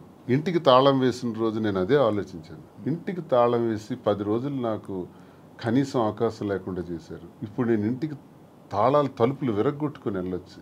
ఇల్లు ఏం చేయాలి? ఎక్కడ కూర్చోమంటారు? ఆత్మాభిమానం చంపుకొని ఆ ఇంట్లో ఎలా ఉండమంటారు? అప్పుడు ఇంతకాలం 28 సంవత్సరాలు నేను వాళ్ళకి ఒక భర్తగా, ఒక తండ్రిగా చేసిన కృషి అంతా కూడా నేలపాలు చేసేసినారు. ఇంక నేను ఇల్లు ఏం చేయాలి? ఇంటికి ఇంక నాకు ఎందుకు బాధ ఉంటుంది? గుడ్డమే చేసుకునే చెప్తాను. పిల్లల మీద ఎందుకు ఉంటుంది మరి? ఆలైనా ఆలోచించారా నా గురించి? అమ్మ ఒకటే నాన్న ఒకటే అనుకోవాలి, ఆలోచించారా? కాదు, ఒక భార్యని అనే వర్డ్ ఏదైతే ఉందో బూతు, భార్య పిల్లల్ని అలా అందరి ముందు, మీడియా ముందు అలా అనడం కరెక్టా? ఎవరన్నారు? మీరు వాడారు కదా ఇప్పుడు. అప్పుడే ఆ గొడవలు అవుతున్నప్పుడు ఏదో కన్స్ట్రక్షన్ అదే రాంగ్ పోర్ట్రేట్ చేశారు. నేను పలాసలో ఉన్నాను. పలాస నుంచి ఇంటికి వచ్చి నాకు తెలిసింది ఏంటంటే ఇంటి మీదకి దాడి చేశారని. ఇంకా టెక్కలు వచ్చేలోపు 27 కిలోమీటర్లు టెక్కలు వచ్చేలోపే ఇంటి దగ్గరకు వచ్చి బ్లేడ్లు, అవి టాటా డోర్స్, స్టీల్ డోర్స్, వాటిని పవర్ బ్లేడ్స్ పెట్టి కట్ చేసేసి ఇంటి మెయిన్ డోర్ కూడా కట్ చేస్తున్నారు. ఎగ్జాక్ట్ నేను ఆ ప్లేస్లో అప్పుడే వెళ్ళాను. నా కొడకల్లారా, నా ఇంటిని ఎవడో వెధవులు వచ్చి కట్ చేస్తుంటే, ఇప్పుడు మీ ఇంటి మీద నేను ఒక రాయిసిరాను అనుకోండి, ఫస్ట్ మీకు కోపం వస్తుంది. కోపం వచ్చి నా మీద రియాక్ట్ అవుతారు, తర్వాత మిగతా విషయాలు చూస్తాం. ఆ రియాక్షన్లో భాగంగానే నేను వెంటనే అన్నాను అని ఒక కర్ర తీశాను. కర్ర తీసి ఆ కోపంతో ఉద్రేకం అయిపోయాను. నా గేట్ కొట్టేసినారు, ఇంక మెయిన్ డోర్ కట్ చేస్తున్నప్పుడు ఆ ఊగిపోయే ఆ కోపంతో నేను కర్ర తీసి ఇంకా ముందుకు పోతున్నప్పటికీ పిల్లలు, వైఫ్ వెంటనే నేలకేసి కొట్టాను. వీడియో మీరు అబ్జర్వ్ చేయండి. అది నేలకేసి కొట్టి 30 రోజుల పాటు లోపల మేడ మీదే ఉన్నాను. మళ్ళీ బయటకు రాల 30 days. ఎందుకు నేలకేసి కొట్టాలి? ఆ వీడియోలో నేను ఆ ఎల్లని పదం వాడింది ఆ ఇంటి మీద కట్ చేయడానికి వచ్చే వాళ్ళ మీద, వీళ్ళ మీద కాదు. కానీ వాళ్ళ మీదకి నేను వెళ్తుంటే వీళ్ళు ఎదురుగా వచ్చారు. వచ్చినప్పుడు నేలకేసి కొట్టాను. నేలకేసి కొట్టింది కూడా మీరు చూడండి ఆ వీడియోలో. ఎందుకు నేలకేసి కొట్టాలి? పైకి తీసింది, పైకి తీసిన కర్ర ఎవరికైనా తగలాలి, ఏదో జరగాలి, తగలలేదే, నేలకెందుకు కొట్టాను? దాని అర్థం వాళ్ళు ఎదురుగా వచ్చారు కాబట్టి, వీళ్ళు మళ్ళీ ఎదురుగా వస్తున్నారు, నేలకేసి కొట్టేశాను. ఆ బాధ వాళ్ళ మీద ఉండే ప్రేమాభిమానాలతోనే నేలకు కొట్టాను. లేకపోతే కర్ర పైకి లేచి ఉండేది. 4 రోజులు నరకమే అనిపించాను ఇంట్లో. రోజుకి 2 ఇడ్లీలు తిని బతికిన రోజులు కూడా ఉన్నాయి. ఎవరు చూస్తారు? ఇంటి దగ్గర ఇళ్ళే సరెండర్ చేసి అచ్చెన్నాయుడు సహాయంతో చుట్టూ పోలీసులుండి ఓడిపోయానని నాకు చేసిన హింసకు ఇవన్నీ అవసరమా అండి? ఆ రోజు ఎక్కడి నుంచి పోవాలి, ఎక్కడున్నా పర్వాలేదు, లుంగీ షర్ట్ గాడు ఇన్ని విమర్శించిన ఆమె ఆఖరిలో ఒక మాట మార్చింది, ఆయన ప్రాణానికి ప్రమాదం ఉందని. మరి ప్రాణానికి ప్రమాదం ఉన్నప్పుడు ఇప్పుడు 4 నెలలు అవుతుంది, నేను ఎక్కడున్నాను చూస్తున్నాను. మరి ఇప్పుడు ప్రాణానికి ప్రమాదం లేదా? ఇంటికి తాళం వేసావు కదా, తాళం వేసి ఈ రోజుకి సుమారు 2 ఏళ్ళు పైన అయిపోయింది కదా, ఇప్పుడు నా ప్రాణానికి ప్రమాదం లేదా? ఈ సడన్గా వచ్చిన వాక్కులే. మరి అంతకుముందు టెక్కల నుంచే పోవాలన్నావు, ఉండకూడదన్నావు. అసలు పరిష్కార మార్గం ఇదా? భార్యాభర్తల మధ్య జరిగే గొడవకి పరిష్కార మార్గం ఇదా? 4 గోళ్ల మీద చర్చించుకోవాలి, లేదా పెద్ద మనుషులకు చెప్పాలి, పరిష్కరించుకోవాలి, లేదా కోర్టుకు పోవాలి. మీడియా ఏంటి? ఇంటికి రావడానికి మీడియా ఎందుకు? కార్యకర్తలు ఎందుకు? ప్రజలు ఎందుకు? అంటే రచ్చ చేయడానికి కదా, నన్ను అబాస్పాలు చేయడానికి కదా, నన్ను క్యారెక్టర్ అసాసినేట్ చేయడానికి కదా. అప్పుడు ఎలా కలుస్తారో చెప్పండి. కానీ ఈ ఇష్యూ అప్పుడు ప్రేమాభిమానాలు ఎందుకు ఉంటాయో నాకు చెప్పండి ఒకసారి. ఈ మ్యాటర్ని మీరు ఏదో రాజకీయం చేసినట్టు ఇప్పుడు మాటల్లో అర్థమవుతుంది. అంటే అచ్చెన్నాయుడు గారు ఎందుకు వచ్చారు ఈ ఇష్యూ? అచ్చెన్నాయుడు సహాయం లేకపోతే పోలీసులు వచ్చి అక్కడ ఆవిడకి ఎందుకంటే అలా కాదు శివ గారు, ఒక్క నిమిషం అండి. ఈ ఇంటికి రాకముందే మేము ఏ ఇల్లు అయితే కట్టుకొని మా ఇద్దరం ఇంట్లో ఉంటున్నామో, ఈ ఇంటికి ముందు 1 year ముందే ఆవిడ డైవర్స్ కావాలని ఎదురు సెటిల్మెంట్ కోరుకుని ఎదురు సెటిల్మెంట్ అయిపోయింది. ఆమె డైవర్స్ కావాలని అడిగింది. శ్రీనివాస్ గారు పాపం పిల్లల కోసం ఆలోచించి డైవర్స్ వద్దు అది ఇది అని చెప్పినా సరే ఆమె ఏమీ వెనుకునే డైవర్స్ కావాలని 2023లో అడిగింది ఆమె. మేము 2024లో ఈ హౌస్ కన్స్ట్రక్షన్ చేసుకుని మా ఇద్దరం కలిసి ఇంట్లో ఉంటున్నాం. అది ఆమెకు కూడా తెలుసు. ఆమెకు తెలిసే ఫైనాన్షియల్ సెటిల్మెంట్ కోరింది. ఫైనాన్షియల్ సెటిల్మెంట్ కూడా చేసాం. ఎవ్రీ మంత్ డబ్బులు అడిగింది, అవి కూడా ఇచ్చాం. మొత్తం అన్ని చేసింది. సో ఎప్పుడు జరిగింది ఇది? 1 year ముందు జరిగితే 2024లో వచ్చి ఆమె ఇల్లు దగ్గరికి వచ్చి గొడవ చేయడం ఏంటి? సో ఇది కూటమి ప్రభుత్వం ఈ అచ్చెన్నాయుడు సపోర్ట్ కాదంటారా? మరి ముందు ఆమె డైవర్స్ కావాలని అడిగిన ఆమె ఇప్పుడు ఎందుకు వచ్చి ఇల్లు బ్రేక్ చేస్తుంది? మేము కట్టుకుని ఇల్లు ఆమెకి ఎందుకు కావాలి ఇప్పుడు? ఆ రాత్రి పోలీసులతో పాటు తెలుగుదేశం కార్యకర్తలు ఇంటి దగ్గరికి వచ్చారు. నేను ఒక ఎమ్మెల్సీగా ఉన్నాను కదా, దేనికి వచ్చారు అసలు? ఇంకో విషయం నాకు హయ్యర్ అఫీషియల్ నాకు చెప్పాడు పోలీసులు, సార్ మీరు మొన్న కర్ర తీశారు, మీకు ఆ కర్ర తీసినందుకు 307 పెట్టమన్నారు సార్. 307 పెట్టి చేయమన్నారు. మేము ఎలా చేస్తాం, 307 పెట్టలేము. 307 పెట్టాలంటే ఊండు ఉండాలి, గాయం లేదు. గాయం లేకుండా మేము 307 పెట్టలేమని చెప్పేసినాం. కానీ మీ మీద మళ్ళీ 307 పెట్టమని ప్రెజర్ ఇచ్చారు. మళ్ళీ same situation second time repeat అయితే 307 మీ మీద పెట్టక తప్పదు, మీరు జైలుకి వెళ్ళక తప్పదు. ఎందుకు ఈ మాట అన్నారో తెలుసా? నాకు 307 పెట్టి లోపలికి పంపిస్తే ఎంటర్ అయిపోతారు ఇంట్లో. మరి ఆ పెద్ద అఫీషియల్ నాకు చెప్పాడు, నేను ఒక ఎమ్మెల్సీగా ఉన్నందుకు పేరు చెప్పకూడదు, గవర్నమెంట్ అఫీషియల్ అంటే ఏ ధైర్యంతో చెప్పాడు? 307 పెట్టే ధైర్యం చెప్పమంది ఎవరు? ఆ పేరు కూడా చెప్పాడు, అచ్చెన్నాయుడు పెట్టమన్నాడు అని, చెప్పమన్నాడు అని. మరి అచ్చెన్నాయుడు ఇన్వాల్వ్మెంట్ నా మీద భార్య టెక్కల నుంచి పంపిస్తుంది కాబట్టి సపోర్ట్ చేశాడు అచ్చెన్నాయుడు. 2023లో ఆమె డైవర్స్ అడిగింది, 24లో ఇంటికి వచ్చి గొడవ చేసింది. ఓకే, ప్లాన్డ్ గా చేసిన డ్రామా. 29th August 23 29th. మీరు ఇప్పుడు 24th గురించి మాట్లాడుతున్నారు. 24 ఆగస్ట్ గురించి మీరు మాట్లాడుతున్నారు. ఇదే ఆగస్ట్ 29th నాకు ఇంటి నుంచి వచ్చినటువంటి message, never and ever dare to speak with, never and ever dare to mention me as your wife in any interview, because we both don't want to have relation anymore. You only mention my name and I am also not to mentioning you as my husband. I want divorce. And first tane అది 2023. ఈ గొడవ 2024. 2022లోనే గొడవలు జరిగాయి. 2022 నుంచి మా ఇద్దరం కలిసే ఉన్నాం. She know everything. తను మీరు ఇద్దరు కలిసి ఉండండి, నాకు అనవసరం, నాకు టికెటే కావాలని చెప్పి కోరుకుందామె. అలాగని టికెట్ కూడా ఇచ్చేసారు శ్రీనివాస్ గారు. అయినా సరే ఆమె నిలబెట్టుకోలేకపోతే పార్టీ మళ్ళీ శ్రీనివాస్ గారు టికెట్ ఇచ్చింది. సో మా రాష్ట్ర ప్రజల దౌర్భాగ్యం, వాళ్ళ కర్మ చేసుకొని జగన్ చెప్పండి అని అంటే అనుకుంది కాబట్టి ఇవన్నీ జరిగాయి అంటున్నాను. లేకపోతే మా మధ్య ఇవన్నీ ఉండేవి కావు. చెప్తున్నా, ఆమె చేసిన దానికి ఇవన్నీ జరిగాయి.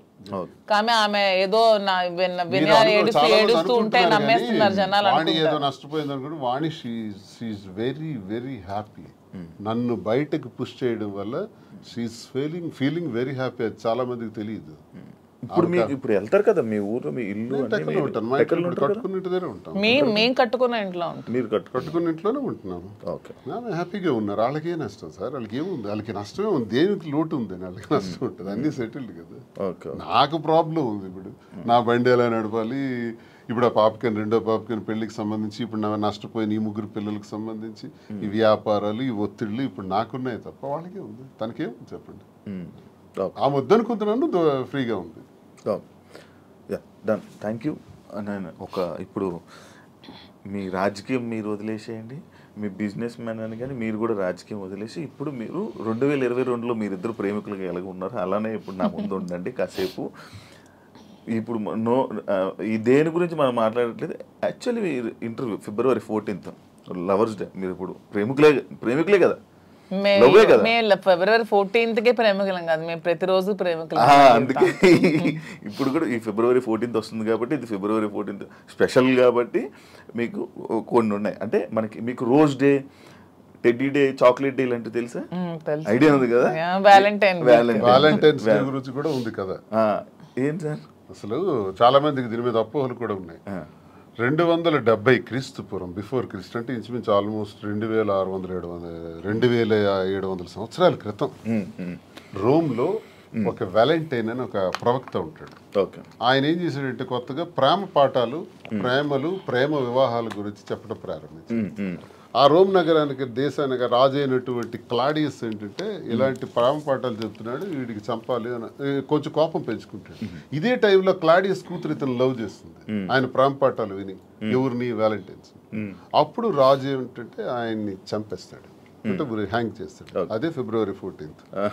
అక్కడికి 20 సంవత్సరాల తర్వాత గెలాషియస్ అనే మరో ప్రవక్త ఇది చాలా గొప్ప రోజు, ఇది మనకి ప్రేమతత్వాన్ని నేర్పించారు వ్యాలంటైన్. ప్రేమ అంటే తల్లి తండ్రులు పిల్లలకి మధ్యన ఉండేది, అక్క చెల్లెల మధ్యన ఉండేది, అన్నదమ్ముల మధ్యన ఉండేది ప్రేమ.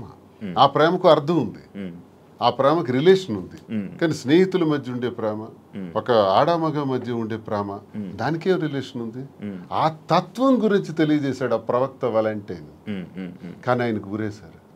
అలాంటి వ్యాలంటైన్కి ఉరేయటం వల్ల అతను గొప్పవాడు, గొప్ప ప్రవక్త, ప్రేమతత్వం నేర్పిన ప్రవక్త. కాబట్టి ఆయన రోజుని నేను ప్రేమికుల రోజుగా నిర్ణయిస్తానని గెలాషియస్ అనేటటువంటి మరో కింగ్ దాన్ని డిసైడ్ చేస్తాడు.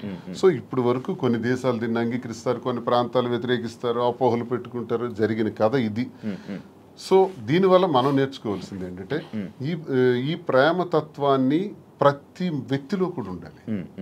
స్నేహితుల మధ్య ఉండాలి, కుటుంబాల మధ్య ఉండాలి, భార్యాభర్తల మధ్య ఉండాలి. ఆ ప్రేమతత్వం ద్వారా మేము ఈరోజు ప్రేమతోనే ఇంతవరకు వచ్చాం కాబట్టి ప్రేమతోనే ఉంటున్నాం కాబట్టి వాస్తవమైన మాటలు నా మనసులో ఉన్నది నేను ఆమెకు చెప్పాలి, ఆమె నాకు చెప్పాలి, చెబుతూ అందరూ ఇలాగే ఉండాలి, ప్రేమతో ఉండాలి. ప్రేమతో ఉంటే దేశాలే గెలవచ్చు, ఏ జయాలను పొందొచ్చు. రాజ్యాలే ప్రేమ లేకపోతే రాజ్యాలు కోల్పోతాం, ప్రేమ ఉంటే రాజ్యాలే గెలవచ్చు. ఒక్క మాటతో, ప్రేమపూరితమైన మాటతో అన్నీ గెలవచ్చు. కాబట్టి ప్రేమతత్వాన్ని పెంచుకోవాలని వ్యాలంటైన్స్ డే చెప్పిన ఈ రోజుని ఒక 10 రోజుల పండగగా, 5 రోజుల పండగగా, 3 రోజుల పండగగా చేసుకుంటారు. అదే మీరు ఇప్పుడు చెప్పిన టెడ్డీ అని. ఈ ప్రేమ గురించి ఎప్పుడు తెలుసుకున్నారు? అంటే చదువుకున్నారా? లిటరేచర్ కదా బేసికల్ గా. నేను MA English literature and law student. ఇవన్నీ చదువుకోవాలి. మహాభారతం చదివాను, రామాయణం చదివాను, భాగవతం చదివాను. అవన్నీ నేను చదువుకున్నాను. అంటే అచ్చ తెలుగులో, నేనేం పండితులు కాదు, సాంస్క్రిట్ అవన్నీ నాకు రాగానే అచ్చ తెలుగులో నేర్చుకున్నాను, అర్థం తెలుసు. ఓకే. ఈ ప్రేమ గురించి కూడా అలాగే తెలిసింది. కానీ మాధురి గారి గురించి స్పెషల్ గా ఏంటి మా ప్రేమ అని చెప్పి ఏమైనా చదవడం? అంటే దీని గురించి నేను చెప్పేది వ్యాలంటైన్స్ డే సందర్భంగా ప్రేమతత్వం గురించి అర్థం ఏంటో నేను చదివింది, నేను అర్థం చేసుకుంది, నా చిన్న బ్రెయిన్ కి అర్థమయ్యేది మీకు తెలియజేశాను. మీరే మీ ప్రేమ గురించి మీరు ఎలా వర్ణించాలనుకుంటున్నారు? అంటే శ్రీనివాస్ గారి మీద నాకున్న ప్రేమ గురించి, మా ప్రేమ వర్ణించడానికి మాటలు సరే.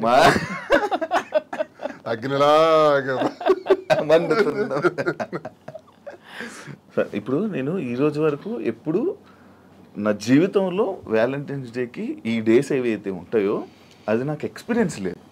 బట్ నేను ఎప్పుడు చూడలేదు.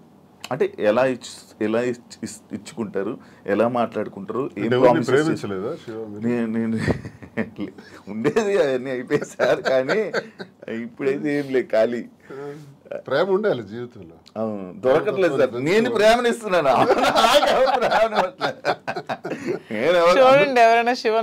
మీరు ఎప్పుడైతే ప్రేమిస్తారో గ్యారంటీగా ప్రేమించే వ్యక్తులు దొరుకుతారు. ఈ రోజు మీకు చెప్తాను, నేను అందరికీ ప్రేమనిస్తున్నాను సార్. అంత ప్రతి ఒక్కరిని ప్రేమిస్తున్నాను. కానీ నన్ను ఎవరు ప్రేమించారు? ప్రేమిస్తారు. అది వెయిటింగ్ సార్. నాకు కూడా ఏదో ఒక రోజు అలాగా చీకట్లో నుంచి గెంతుకుంటూ అలా ఎప్పుడైనా వస్తారేమో వెయిటింగ్. రోజ్ డే కాబట్టి ఒకరికొకరు రోజు ఇచ్చుకోండి. ఫస్ట్ రోజు ఇచ్చేసుకోండి. మీ దగ్గర ఉన్నాయి.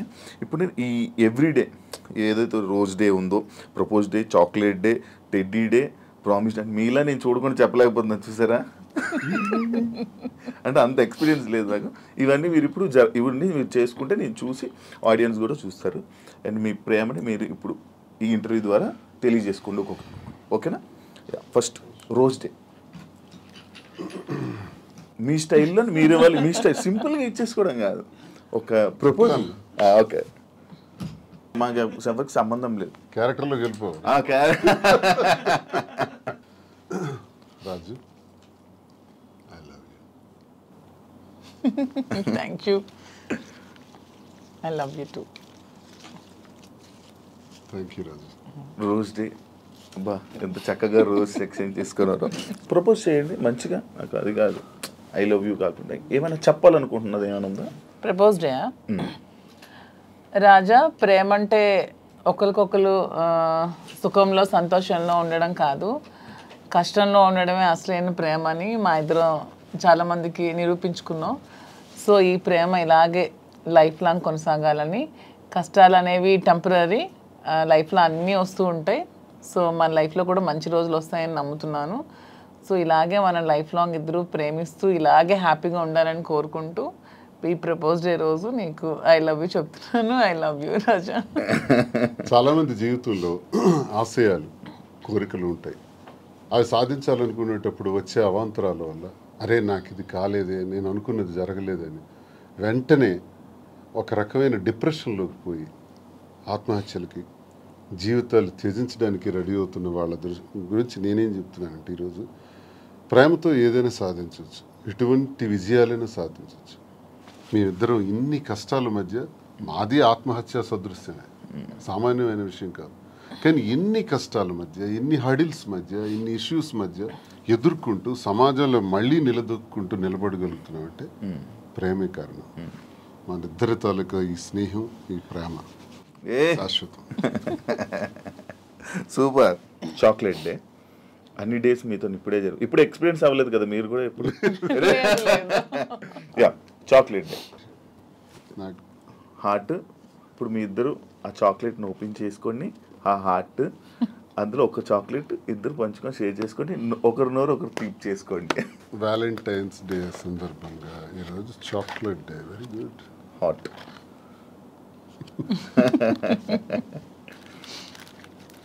చాక్లెట్, నీకు ఇష్టమైన చాక్లెట్? నాకు యాక్చువల్గా చాక్లెట్స్ అంటే చాలా ఇష్టం. అవునా? అందుకే సార్ తెచ్చి ఇచ్చారు. ఏదైనా వేడుక స్వీట్తోనే స్టార్ట్ చేస్తారంట. సో ఈ స్వీట్ లాగే మన ఇద్దరి మధ్యలో ఇంకా స్వీట్గా ఉంటారని love sweet chocolate.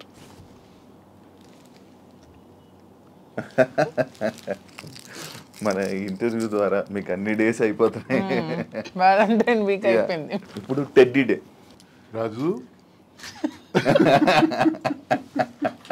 Valentine's day సందర్భంగా ఈ టెడ్డీ బేర్ ఇది నీలాగే ఉంది, నీ మైండ్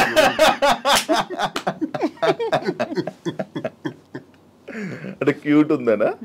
అంటే నేను టెడ్డీలో చబ్బీగా ఉన్నానని. అచ్చా, సూపర్. Thank you. ఇప్పుడు థ్యాంక్ యూ చెప్పారు. Promise day. ఒకరికొకరు ప్రామిస్ చేసుకోవాలనుకుంటే ఏం ప్రామిస్ చేసుకోవాలనుకుంటున్నారు? రాజు, నన్ను నమ్మి నా కోసం నిలబడినటువంటి నీకు నేను ఉన్నంత వరకు తోడుగా ఉంటాను, అండగా ఉంటాను. ఇది మాట. తప్పు. మీరు ఇది ఇప్పుడు చాలా మంది ప్రిడిక్షన్స్ అని ఎవరెవరో జ్యోతిష్య శాస్త్రాలు అంటే ఎవరెవరో చెప్తున్నారు మన ఇద్దరం ఏదో కష్టాలు వస్తున్నాయని, వీళ్ళు త్వరలో విడిపోతారని, ఏవో మన ఇద్దరి మధ్యన ఊహాగానాలు. వాటికి అతీతంగా ఒకటే సమాధానం చెప్తున్నాను, జీవితాంతం నా ప్రాణం పోయేంత వరకు ఈ చేయి విడవనని ప్రామిస్ చేస్తాను. సూపర్. ఇప్పుడు అసలేం టాస్క్. ఒకసారి నిల్చుంటారా? Hug day. హగ్ చేసుకుని ఏం చెప్పుకోవాలనుకుంటే హగ్ చేసుకోండి. నాకు ఎంత స్ట్రెస్ ఉన్నా సరే, ఎవరికైనా సరే ఎంత స్ట్రెస్ ఉన్నా, మన లైఫ్లో ఒక రైట్ పర్సన్ ఉన్నప్పుడు అతన్ని హక్ చేసుకుంటే ఆ స్ట్రెస్ అంతా పోతుందని నేను నమ్ముతున్నాను. రాజా హక్ చేసుకున్నప్పుడు నాకు కూడా అలాగే స్ట్రెస్ అంతా పోతుంది. సరే, ఇప్పుడు కిస్ డే. మీరు కిస్ చేస్తూ చెప్పండి మీ stress. Okay, super. Last but not least లాగా వ్యాలంటైన్స్ డే ఏం చేసుకోవాలనుకుంటున్నారు? వ్యాలంటైన్స్ డే రోజు ప్రేమని ఒక ఇద్దరి మధ్య ఉండే ప్రేమకే చిహ్నం వ్యాలంటైన్స్.